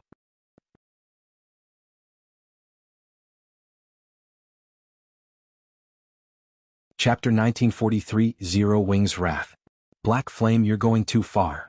1,000 Miles shouted hurriedly when he realized that Feng showed no intentions of canceling the magic array. We no longer have the power to take the Manatite Vein. We have even lost several thousand elites. If you complete the barrier around Kama Island, you might be able to use these monsters to kill us, but only once. However, Zero Wing will have to face Miracle's full wrath in return. Wrath. Feng could not help but laugh at 1,000 Miles. I don't know how terrifying Miracle's wrath is, but you should have a taste of Zero Wing's first. Feng's voice echoed throughout the valley, and Miracle's members felt a chill crawl down their spines from the indifference and killing intent his tone contained. They had never thought that Feng was so ruthless.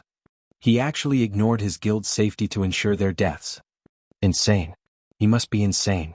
He wants to drag us down with him. How can a guild leader like this exist in God's domain?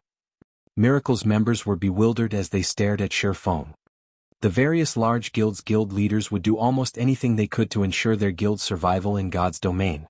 They often set aside their personal feelings for the bigger picture. Feng, on the other hand, didn't seem to care about Zero Wing's survival in the least, acting entirely on his emotions.